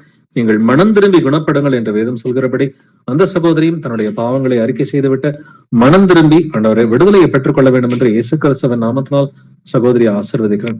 உங்களுடைய கணவரை வந்துட்டு கேம் விளையாட வைக்கிற, அதே போல பணத்தை வந்துட்டு தேவையில்லாம அழிக்க வைக்கிற அசுத்தாவிகளை சாத்தான்களை இயேசு கிறிஸ்துவின் நாமத்தினால் அந்த சகோதரனை விட்டு வெளியே போயிட்டு நாங்கள் கட்டளை எடுக்கிறோம். பொறுப்பு இல்லாம அந்த சகோதரனை வந்துட்டு பிஹேவ் பண்ண வைக்கிற அசுத்தாவிய சாத்தானே இயேசு கிறிஸ்துவின் நாமத்தினால் உனக்கு கட்டளை எடுக்கிறேன். இந்த சகோதரனை விட்டு வெளியே போ, இனி திரும்பி வராத. இயேசு கிறிஸ்துவின் நாமத்தினால் இந்த சகோதரனை ஆசீர்வதிக்கிற ஆண்டவரே. இந்த சகோதரி ஆண்டவரை இந்த சகோதரனோட வசனத்தை பேசும் பொழுது அந்த சகோதரனும் ஏற்றுக்கொள்வதற்கு நீங்க கிருபையை கொடுங்கப்பா. இவர்கள் இருவரும் தன்னுடைய பாவங்களை அவர்கள் அறிக்கை செய்துவிட்டு ஆண்டவரை வசனங்களை வாசிப்பதற்கும் அதை விசுவாசிப்பதற்கும் அதன் மூலமா ஆண்டவரை பரிசுத்தம் அடைவதற்கு நீங்க கிருபையை கொடுங்கப்பா. அதற்காக இந்த குடும்பத்தார இயேசு கிறிஸ்துவின் நாமத்தால் ஆசீர்வதிக்கிறேன். இந்த உலகத்தின் பிடியிலிருந்து, பிசாசின் பிடியிலிருந்து இவர்கள் விடுதலையாகி நமக்கு முன்பாக பரிசுத்தமா இருக்க வேண்டும் என்று இயேசுவின் நாமத்தால் இந்த குடும்பத்தார ஆசீர்வதிக்கிறேன். துதிகன மகிமை எல்லாம் இயேசுவே ஒருவருக்கே உண்டாவதாக. ஜெபங்களினுடைய கர்த்தராகிய இயேசு கிறிஸ்துவின் மகா பரிசுத்த நாமத்தால் ஏறெடுக்கிறேன். ஜீவனுள்ள எங்கள் நல்ல பிதாவே, amen amen. Praise Lord brothers and sisters. Praise lord sister. Praise lord brother. Thank you brother. Praise lord brother. ஒரு ப்ரேயர் ரெக்வெஸ்ட்ங்க பிரதர். சொல்லுங்க சிஸ்டர். என் பேர் வந்து அயோத்திங் பிரதர். நான் திருவண்ணாமலையில இருக்கிறேன். ஒரு 8 மாசமா சாவித்ரி சிஸ்டரோட வீட்டு சபைக்கு தான் நாங்க போயிட்டு இருக்கோம். இப்போ நான் சுவிசேஷம் சொல்லி அக்கா ஃபேமிலியில ஏத்துக்கிட்டாங்க. நாங்க புறஜாதியில தான் இருந்தோம். 12 வருஷம் ஆகுதுங்க பிரதர் நாங்க ரட்சிக்கப்பட்டு. ஆனா வீட்டு 8 மாசமா தான் போயிட்டு இருக்கோம். திருச்சி பிரேயர் மீட்டிங்க்கும் நாங்க ஃபேமிலியோட வந்தோம். இப்போ அக்கா வந்து மனம் திரும்பி ஆண்டவரை ஏத்துக்கிட்டு ஒரு 2 வருஷம் ஆகுது, பின்வாங்கி போயிட்டாங்க பிரதர். இப்ப வந்து பாத்தீங்கன்னா இப்ப மறுபடியும் சுவிசேஷம் சொல்லி இப்போ ஆண்டவருக்குள்ள ரொம்ப வைராகியமா இருக்கிறாங்க. அவங்க ஹஸ்பண்ட் வந்து பாத்தீங்கன்னா தண்ணி அடிச்சுட்டு ஃபேமிலியை பார்க்காம ரொம்ப கஷ்டப்படுத்துறாங்க. அக்காவுக்கும் 2 டைம் வந்து ஓபன் ஹார்ட் சர்ஜரி பண்ணிருக்காங்க. இப்ப பாத்தீங்கன்னா சுகரும் இருக்கு. இப்ப கிட்னில வந்து ஸ்டோன் இருக்குன்னு சொல்லிட்டு ஸ்டோனுக்கு சர்ஜரி பண்ணணும் அப்படின்னு சொல்லிட்டு இப்ப ஸ்டென்ட் வச்சிருக்காங்க. ஒரு வாரத்துக்கு முன்னாடி தான் ஸ்டென்ட் வச்சிருக்காங்க. அந்த ஹாஸ்பிட்டல் அட்மிஷன் ஆயிட்டு ஒரு வாரம் இருந்தாங்க. அதுக்கும் மாமா வந்து பாக்கல, என்ன ஏதுன்னு எதுவுமே கேட்கல. இப்போ 1 மாசம் திருப்பியும் சர்ஜரி பண்ணணும் அப்படின்னு சொல்லியிருக்காங்க பிரதர். சர்ஜரி இல்லாம ஆண்டவர் வந்து அவங்கள சுகப்படுத்தணும், அவங்க கணவர் வந்து ரட்சிக்கப்படணும், ஃபேமிலியா அவங்க வந்து சபைக்கு வரணும். அதுக்காக ப்ரேயர் பண்ணிக்கோங்க பிரதர். அக்கா கூடுகையில தான் இருக்கிறாங்க. டெய்லியும் ப்ரேயர் எல்லாம் கேக்குறாங்க பிரதர். மேனகா அக்கா பேர். ஓகே, மேனகா நம்ம ஓகே இருக்கிறாங்க, லைன்ல இருக்கிறாங்க. நம்ம ஜெபிக்கலாம். பட் அவங்க 2 வருஷமா சத்தியத்தை அறிஞ்சிருக்கிறாங்க அப்படின்னு சொன்னாக்க நம்ம இன்னைக்கு வசனங்கள்ல பார்த்தபடி அறியாம நம்ம புறஜாதியா இருக்கிறப்ப செஞ்ச தவறுகள் எல்லாம் ஆண்டவர் உடனே மன்னிச்சிருவாரு. பட் அவரை அறிந்த பிறகு, இயேசு கிறிஸ்துவின் வசனங்கள் தெரிந்த பிறகு நம்ம மனப்பூர்வமா ஏதாவது பாவம் செஞ்சாக்க அங்க வந்துட்டு கோபாக்கினையும் தண்டனையும் தான் இருக்குன்னு சொல்லி வசனம் சொல்லுது. அதே போல ஒரு சில வசனங்கள்ல இன்னைக்கு பார்த்தோம், பாவத்தினாலதான் வந்துட்டு வியாதிகள் வருதுன்னு சொல்லி பார்த்தோம். அப்ப அந்த பாவங்களை முழுமையா நம்ம அறிக்கை பண்ணிட்டோம்னா, இப்ப குறிப்பா அப்ப அவர் குடிக்கிறாருன்னு சொன்னாக்க அவர் மேல எதுவும் கணவர் மேல வருத்தம் இருக்குது, கசப்பு இருக்குதுன்னா அதை முழுமையா மன்னிக்கணும். முழுமையா மன்னிச்சாதான் அவங்களுக்கு வந்துட்டு விடுதலை. அதனால முழுமையா சகோதரி வந்துட்டு மன்னிச்சுதான் ஆகணும். வேற வழி இல்லை. யாரா இருந்தாலும், கணவரா இருந்தாலும், மாமியாரா இருந்தாலும், நாத்தனாரா இருந்தாலும், இல்ல நம்முடைய வந்துட்டு சொந்தக்காரங்க யாரா இருந்தாலும் அவங்கள முழுமையா மன்னிக்கும் பொழுது இயேசு கிறிஸ்து விடுதலை கொடுப்பார். மன்னிக்கிறது மட்டும் இல்லாம நம்முடைய சொந்த பாவங்களையும் நம்ம அறிக்கை பண்ணணும். அவங்கள கர்த்தர்ட்ட அறிக்கை பண்ணிட்டு யார் யாரெல்லாம் மன்னிக்கணுமோ அன்கண்டிஷனலா அவங்க மனம் திரும்புறாங்களோ மனம் திரும்பலையோ அவங்கள நம்ம மன்னிக்கணும். மன்னிச்சிட்டோம்னா இயேசு விடுதலை கொடுப்பார். நம்ம அவங்களுக்காக ஜெபிக்கலாம். எங்கள் கர்த்தராகிய இயேசுவே, எங்களை தந்தையே, நம்மை போற்றுகிறேன், நம்மை புகழுகிறேன், நம்மை வாழ்த்துகிறேன், நம்மை வணங்குகிறேன், நம்மை ஆராதிக்கிறேன், நம்மை துதிக்கிறேன், நமக்கு நன்றி செலுத்துகிறேன், நமக்கு ஸ்தோத்திரம் செலுத்துகிறேன். ஆண்டவரே, சகோதரி மேனகாவுக்காக மன்றாடுகிறோம். அவங்களுக்காகவும் அவங்களுடைய கணவருக்காகவும் குடும்பத்திற்காகவும் மன்றாடுகிறோம். ஆண்டவரே, சகோதரி நம்மை அறிந்த நாள் முதற்கொண்டு ஆண்டவரே சத்தியத்தை நீங்க கத்துக் கொடுத்திருக்கிறீங்க. நன்றி ஆண்டவரே. ஆனாலும் ஆண்டவரே, கொஞ்சம் உங்களை அறிந்த பிறகு அவங்க பின்வாங்கி போயிட்டாங்கப்பா. தயவாய் அவங்களை மன்னிக்க வேண்டுமாறும் கெஞ்சி மன்றாடுகிற ஆண்டவரே. அவங்களுக்கு அவங்க கணவர் மேல இருக்கிற எல்லா கசப்பையும் நீங்க எடுத்து போடுங்கப்பா. கணவர் மேலேயோ இல்ல மற்ற சொந்தக்காரவங்க மேல இருக்கிற எல்லா கசப்புகளையும் ஆண்டவரை நீர்தாமே உங்களுடைய இருதயத்திலிருந்து எடுத்து போட வேண்டுமாறு கெஞ்சி மன்றாடுகிற ஆண்டவரை. நீங்களும் அவனவன் தன் தன் சகோதரன் செய்த தப்பிதங்களை மனப்பூர்வமாய் மன்னியாமற் போனால் உங்கள் பரமபிதாவும் உங்களுக்கு அப்படியே செய்வார் என்று எழுதியிருக்கிறபடி, ஏசப்பா, நாங்க எங்களுடைய சகோதர சகோதரர்களை மன்னிக்கலன்னா நீங்களும் எங்களை மன்னிக்க மாட்டீங்கன்னு சொல்லி மத்தேயு 18:35 எழுதியிருக்கிறது போல ஆண்டவரே இந்த மத்திய 18:35 வசனத்தை அவங்க வாசிக்கிறதுக்கும் அந்த ஊமையை அவங்க முழுமையாக வாசித்து விசுவாசிப்பதற்கு கிருபை கொடுங்கப்பா. நான் என்னுடைய கணவரை மன்னிக்கலன்னா இயேசு என்னையும் மன்னிக்க மாட்டாருன்றத அவங்க நல்லா புரிஞ்சுக்கிட்டு கணவரையோ இல்ல மற்றவங்களையோ அவங்க முழுமையா மன்னிக்கிறதுக்கு நீர்தாமே இரக்கம் பாராட்ட வேண்டுமாறு கெஞ்சி மன்றாடுகிறேன். நம்முடைய பாவங்களை நம்ம அறிக்கை பண்ணோம்னா கர்த்தர் நம்மை மன்னிப்பதற்கு, நம்மை சுத்திகரிப்பதற்கு அவர் உண்மையும் நீதியும் உள்ளவரா இருக்கிறார் என்பதை இந்த சகோதரி நல்லா புரிஞ்சுக்கிட்டு முழுமையாக பாவ அறிக்கை செய்வதற்கு இரக்கம் பாராட்டுங்கப்பா. பாவ அறிக்கை செய்யும் பொழுது ஆண்டவரே நீங்க எங்களுடைய பாவங்களை மன்னிக்கிறீங்க, நாங்க மத்தவங்களை மன்னிக்கும் பொழுது நீங்க எங்களை மன்னிக்கிறீங்க. எங்களுடைய பாவங்கள் மன்னிக்கப்படும் பொழுது எங்களுடைய வியாதிகள் எந்த ஆபரேஷன் இல்லாம எந்த பிரச்சனையும் இல்லாம மாத்திரை போடாம நீங்க சுகமாக்குறீங்கன்றதை நாங்கள் விசுவாசிக்கிறோம் ஆண்டவரே. இந்த வேளையில ஆண்டவரே சகோதரிக்கு இயேசு கிறிஸ்துவ நாமத்தினால சுகத்தை கட்டளை எடுக்கிறோம். அவங்களுடைய ஹார்ட்ல இருக்கிற பிரச்சனையில இருந்து, அவங்களுடைய மற்ற உடல் உபாதைகள்ல இருந்து, எல்லா ஆண்டவரே பலவீனங்கள்ல இருந்து இயேசு கிறிஸ்துவ நாமத்தினால சகோதரிக்கு முழு விடுதலையை நாங்கள் கட்டளை எடுக்கிறோம். அதற்கு ஏற்ற விதத்துல அவங்களும் தங்களுடைய பாவங்களை அறிக்கை பண்றதுக்கும் மற்றவங்களை மன்னிக்கிறதுக்கும் நீங்க சகோதரிக்கு கிருபை பாராட்ட வேண்டுமாறு கெஞ்சி கொண்டாடுகிறேன். ஆபரேஷன் இல்லாம சகோதரி சுகமாக வேண்டும் என்று இயேசு கிறிஸ்துவின் நாமத்தினால சகோதரிய நாங்கள் ஆசீர்வதிக்கிறோம். அவங்களுடைய உடம்பு சீராக செயல்பட வேண்டும் என்று அவங்களுடைய இருதயத்தையும் அவங்களுடைய கிட்னியையும் அவங்களுடைய எல்லா உடல் உறுப்புகளையும் இயேசு கிறிஸ்துவின் நாமத்தினால் நாங்கள் ஆசீர்வதிக்கிறோம் ஆண்டவரே. நீங்க சகோதரியோட கூட இருங்க, சகோதரியை வழி நடத்துங்க, பலப்படுத்துங்க. உங்க மேல இருக்கிற விசுவாசத்தோட சகோதரி விடுதலை அடைய வேண்டும் என்று இயேசு கிறிஸ்துவ நாமத்தால் சகோதரி ஆசீர்வதிக்கிறேன். அதே போல இந்த கணவருக்குள்ளார செயல்படுகிற இந்த குடிவரையின் அசுத்த ஆவிய சாத்தான அந்த அன்பில்லாத சுபாவ அன்பில்லாத அந்த தன்மையை இயேசுவின் நாமத்தினால வெளியே போன்னு சொல்லி நாங்கள் கட்டளை எடுக்கிறோம். இந்த சகோதரனுக்குள்ளார செயல்படுகிற குடிவரையின் அசுத்தாவிய சாத்தானே, சுபாவ அன்பு இல்லாமல் சகோதரனை செயல்பட விடுற அசுத்தாவிய சாத்தானே இயேசு கிறிஸ்துவின் நாமத்தினால வெளியே போயிட்டு நாங்கள் கட்டளை எடுக்கிறோம். இயேசு கிறிஸ்துவின் நாமத்தினால இந்த குடும்பத்தார ஆசீர்வதிக்கிறோம். மனம் திரும்பி மிக பிரியமாய் வாழ வேண்டும் என்று இயேசுவின் நாமத்தினால இவர்களை ஆசீர்வதிக்கிறோம். நாம் இயேசுவை ஒருவருக்கே உண்டாவதாக ஜெபமணியாக இயேசு கிறிஸ்துவின் மகா பரிசுத்த நாமத்தினால் எங்கள் நல்ல பிதாவே.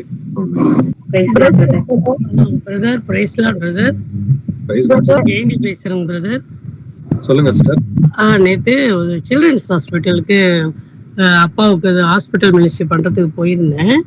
அப்போ அங்க ஒரு குழந்தை ஒரு 15 வயசு இருக்கும், 6வது இல்ல 7வது படிக்கிற பொண்ணு இருக்கும். அது என்ன பண்ணிடுச்சு, அவங்க அம்மா அப்பா 2 பேரும் கூட இருந்தாங்க. அந்த ரைட் ஹேண்ட் உள்ளங்கை எரியுதுன்னு சொல்லி அட்மிட் பண்ணியிருக்காங்க. ஆனா அதுக்கப்புறம் அந்த கை ஃபுல்லா எரியுதுன்னு சொல்லிட்டு அந்த பாப்பா ரொம்ப துடிச்சு அழுவுது. நர்ஸ் சலைன் மட்டும் ஏற்றி விட்டுட்டு பார்த்துட்டு போறாங்க. அம்மா அப்பா 2 பேரும் நிக்கிறாங்க. அந்த குழந்தை கத்துது, அம்மா எரியுதுன்னு சொல்லி கத்துது. அவங்க அந்த அம்மா நல்லா ஹிந்து பேக்ரவுண்டா இருப்பாங்க, கழுத்துல அந்த உத்ராட்சா அது இதெல்லாம் போட்டிருந்தாங்க. நான் போய் அம்மா நீங்க முதல்ல பாவ அறிக்கை செய்யுங்கம்மா, இந்த குழந்தை இப்படி துடிக்குதே, முதல்ல ஏசப்பா ஏத்துக்கிறீங்களான்னு. நீங்க ஜெபம் பண்ணுங்க சிஸ்டர், எல்லாரும் ஜெபிக்கிறாங்க அப்படின்னாங்க. நிறைய பேர்ட்ட சொல்லி ஜெபிச்சுட்டு இருக்கோம்னு. அப்ப நான் சொன்னேன், முதல்ல பாவ அறிக்கை செய்யுங்க, எந்த பாவமா இருந்தாலும் முதல்ல பாவ அறிக்கை செஞ்சுட்டு நான் செய்த பாவம், கடவுள் செய்த பாவம், பெற்றோர்கள் முன்னோர்கள் எல்லா பாவத்தையும் அறிக்கையிட சொன்னேன். அப்புறம் எதிரிகளை மன்னிங்க அப்படின்னு சொல்லிட்டு சொன்னாங்க பிரதர். சரின்னு சொல்லிட்டு அந்த பாப்பாவை கை வச்சு ஜெபிக்க ஆரம்பிக்கிறப்பே ரொம்ப கத்த ஆரம்பிச்சது. தள்ள கை வச்சு கட்டில போட்டு ஜெபிச்சேன். அப்புறம் டாக்டர்ஸ் எல்லாமே நார்மலா இருக்குன்னு சொல்றாங்கன்னா, சரி ஏதாவது என்ன நமக்கு தெரியாதுன்னு சொல்லிட்டு தான் எசப்பாட்ட சொல்லி நல்லா கட்டளை போட்டு ஜெபிச்சேன். அந்த பாப்பா பேரு தேஜஸ்வனி. அந்த பொண்ணுக்கு என்ன அந்த எரிச்சல் நிக்கலையா, ஆனா அந்த பொண்ணுக்காக அந்த எரிச்சல் நிக்கணுங்கிறதுக்காக நான் கொஞ்சம் ப்ரேயர் பண்ணிக்கங்கிறது. இயேசுவே ஆண்டவரே, பார்த்தந்தே ஆண்டவரே, சகோதரி சொன்ன அந்த பாப்பாவுக்காக நாங்கள் மன்றாடுகிறோம் ஆண்டவரே. அந்த குழந்தைக்கு ஆண்டவரே, எதனால ஆண்டவரே அவங்க அப்பா அம்மாவுடைய சாபமா இருந்தாலும் இல்ல ஆண்டவரே அவங்களுடைய மூதாதையர்களுடைய சாபமா இருந்தாலும் இந்த வேளையில தயவாய் மன்னித்து அந்த பிள்ளையை நீர் விடுதலை ஆக்க வேண்டுமாறு கெஞ்சி மன்றாடுங்க. உங்களுடைய நாமத்தை அவங்க கேட்டிருக்கிறாங்க சகோதரின் மூலமா. உடைய வசனங்கள்ல ஒரு சில வசனங்கள் அவங்க பேசி இருக்கிறாங்கப்பா. ஆண்டவரே நீங்க யாருன்றதை அவங்க தெரிஞ்சுக்கிறதுக்கு நீர்தாம இந்த வேளையில வெளிப்படுத்த வேண்டுமாறு கெஞ்சி மன்றாடுகிறோம் ஆண்டவரே. அந்த பாப்பாவுக்கு இருக்கிற எல்லா கையில இருக்கிற எரிச்சல்களை இயேசு கிறிஸ்துவின் நாமத்தினால வெளியே போயிட்டு நாங்கள் கட்டளை எடுக்கிறோம் ஆண்டவரே. இந்த குழந்தைக்கு எரிச்சலை கொடுக்குற சுத்த ஆவிய சாத்தானே, உனக்கு இயேசு கிறிஸ்துவின் நாமத்தினால கட்டளை இடுகிறேன், அந்த குழந்தைய விட்டு வெளியே போ. அந்த குழந்தைய டார்மெண்ட் பண்றதுக்கு உனக்கு அதிகாரம் இல்லை. இயேசு கிறிஸ்துவின் நாமத்தினால வெளியே போயிட்டு நாங்கள் கட்டளை எடுக்கிறோம். ஏசப்பா இந்த வேளையில அவங்களுடைய பாவங்களை மன்னிங்க ஆண்டவரே. அவங்களுடைய அந்த பாப்பாவுடைய அப்பா அம்மாவுடைய பாவங்களையும் மூதாதையர்களுடைய பாவங்களையும் அந்த பிள்ளை செய்த பாவமா இருந்தாலும் தயவா இந்த வேளையில எல்லா பாவங்களையும் மன்னிக்க வேண்டுமாறு கெஞ்சி மன்றாடுகிறேன். பாவங்களை மன்னிக்கிறதுக்கு தயவு பெருத்த தேவனா இருக்கிறேன். அந்த குடும்பத்தாரோட பாவங்களை மன்னிச்சு இந்த வேளையில விடுதலை கட்டளையிட்டு நீர் யார் என்பதை அவர்கள் உணர்ந்து கொள்வதற்கு கிருபை கொடுங்க. அதற்காக பிள்ளையை இயேசு கிறிஸ்துவின் நாமத்தால் ஆசீர்வதிக்கிறேன். தேஜஸ்வினிக்கு கையில வந்துட்டு எரிச்சலை கொடுக்கிற அசுத்தாவிய சாத்தானே, உனக்கு இயேசு கிறிஸ்துவின் நாமத்தினால் கட்டளை இடுகிறேன், இயேசு கிறிஸ்துவின் நாமத்தினால வெளியே போன்னு சொல்லி கட்டளை இடுகிறேன். என்னை திரும்பி வராத. முழு சுகத்தை கொடுத்தீர் என்பதை நாங்கள் விசுவாசிக்கிறோம் ஆண்டவரே.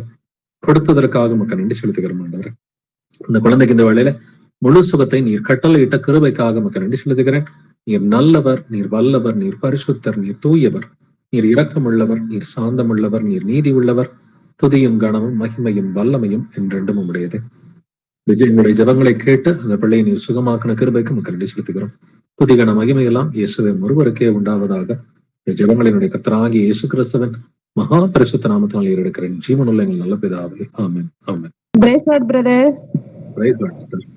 யூத்தோடைய அக்கா தான் பிரதர் பேசுறேன், மேனகா. நானு தங்கச்சி சொன்ன மாதிரி 2 வருஷத்துக்கு முன்னாடி ஆண்டவரை நான் அறிஞ்சுக்கிட்டு ஞானஸ்தானம் எடுத்துட்டு அவர் மேல இதுவா தான் இருந்தேன். அதுக்கடுத்து வீட்டோட சூழ்நிலை காரணமா மறுபடியும் நான் அதை விட்டுட்டு, ஆனாலும் அவர் மேல நம்பிக்கை இருக்கும், எப்பயும் இது பண்ணிட்டு இருப்பேன். ஆனா வீட்டுல இந்த மாதிரி எல்லாம் சொல்லுவாங்க, அது அமைதியா விட்டுட்டு அவரை பத்தி நான் தெரிஞ்சுக்கிறதுக்கோ இல்ல அவர் வழியை பின்பற்றதுக்கோ நான் எதுவும் செய்யாம விட்டுட்டேன். அப்புறம் தங்கச்சி மறுபடியும் நீ இந்த மாதிரி இருக்கக்கூடாது, அவரை தெரிஞ்சுக்கிட்டு மறுதளிச்சு நீ போக கூடாது, அவருடைய வழியில நீ வா, அவருடைய ஜீவனை நீ பெற்றுக்கொள்ளு அப்படின்னு சொல்லிட்டு உனக்கு சொல்லி இருக்கிற. என்ன தொட்ட மாதிரி எங்க வீட்டுல உன்னை அவர் தொட்டிருக்கிறாரு. அது நீ பயன்படுத்திட்டு நீ உங்க வீட்டுக்காரும் பசங்களுக்கு எல்லாருக்கும் நீ சொல்லி இது பண்ணு அப்படின்னு சொல்லிட்டு எல்லாம் சொன்னாங்க. அதுக்கடுத்து இப்ப நான் 1 மாசமா கூடுகைக்கு வந்துட்டு தான் இருக்கிறேன். ஆண்டவரை பத்தி நான் தெரிஞ்சுக்கிட்டு தான் இருக்கிறேன். நான் நிறைய அது கணவரால ரொம்ப டென்ஷன் பண்ணி என்னை ரொம்ப இது பண்ணிருக்கிறாரு. அவர் ரொம்ப பேசி இருக்கிறாரு, நானும் பேசிட்டு இருக்கிறேன். அதுக்காக இன்னைக்கு சொன்ன வசனம் ஃபுல்லா எனக்காகவே சொன்ன மாதிரி இருந்துச்சு பிரதர். நான் ரொம்ப கஷ்டப்பட்டு இன்னைக்கு நான் கூடுகையில நான் மன்னிப்பு கேட்டுட்டு தான் நான் ஆண்டவர்கிட்டயே இந்த ப்ரேயர் அட்டன் பண்ணிட்டு இருந்தேன். இனிமேல நான் அந்த மாதிரி பேச மாட்டேன், அவரே என்ன டென்ஷன் பண்ணாலும் நான் அப்படி பண்ணக்கூடாது, நான் பேசக்கூடாது, எல்லாத்தையும் நான் மன்னிக்கிறேன். நீங்க சொன்ன மாதிரி அந்த மத்தேயுல இன்னைக்கு நான் அந்த அதிகாரத்தை நான் படிச்சேன் பிரதர். இனிமேல் நம்ம அந்த மாதிரி தவறு செய்யக்கூடாது. நம்ம ஆண்டவர் நம்மள மன்னிக்கிறாரு, அந்த மாதிரி நம்ம அவங்கள மன்னிக்கணும்னு சொல்லி இருக்கிறாரு இல்லையா. நம்ம இனிமேல் அந்த மாதிரி தவறு செய்யக்கூடாது, அவரே தவறு செஞ்சாலும் அவருக்காக நம்ம ஜெபிக்கணும் அப்படின்னு சொல்லிட்டு இன்னைக்குதான் பிரதர் அந்த வசனத்தை நான் படிச்சேன். இனிமேல் நான் அந்த மாதிரி எந்த இதுவும் செய்ய மாட்டேன். ஆண்டவருக்குள்ள இன்னும் அதிகமா நான் அவரை நேசிக்கணும், அவர் அவருடைய கிருபை என் மேல இருக்கணும், அவருடைய சத்தியத்துல நான் நடக்கணும் பிரதர். இனிமேல் அந்த மாதிரிதான் இருப்பேன் பிரதர். நிச்சயமா. சோ அதுக்காக தான் நம்ம எல்லாரும் சபையா சேர்ந்து நம்ம ஜெபிச்சிருக்கிறோம். தொடர்ந்து வாங்க.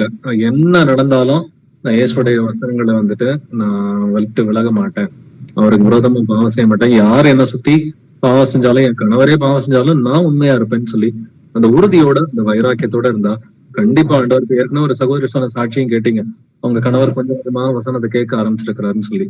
சோ நாம உண்மையா இருந்தாக்க ஆண்டவர் நம்மளுடைய குடும்பத்தார் எல்லாத்தையுமே மனமாத்தி கொண்டு வருவார் சிஸ்டர்.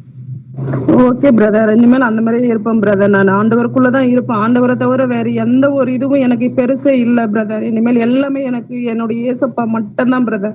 அவருடைய சத்தியத்தை அவருடைய வழியில மட்டும்தான் பிரதர் இனிமேல் போவேன். நான் இருக்கிற வரைக்கும் நான் என்னுடைய மரணமே வந்தாலும் இனிமேல் அவரை விட்டு நான் விலகாத படிக்க அவர் மேல அவ்வளோ ஒரு வசனத்தை வச்சுதான் இனிமேல் ஆண்டவரை நான் துதிப்பேன், ஜெபம் பண்ணுவேன் brother. Amen amen amen. Praise the Lord. Thank you brother. Brother sisters, வேற யாருக்காவது பிரேயர் ரிக்வெஸ்ட் அது சாட்சிகள் இருக்குங்களா? ஓகே, இதுக்கு மேல எதுவும் பிரேயர் ரிக்வெஸ்ட் எதுவும் இல்லைன்னா நம்ம இதோட பைபிள் ஸ்டடியை முடிச்சுக்கலாம். Thank you brothers and sisters. Praise the Lord Jesus.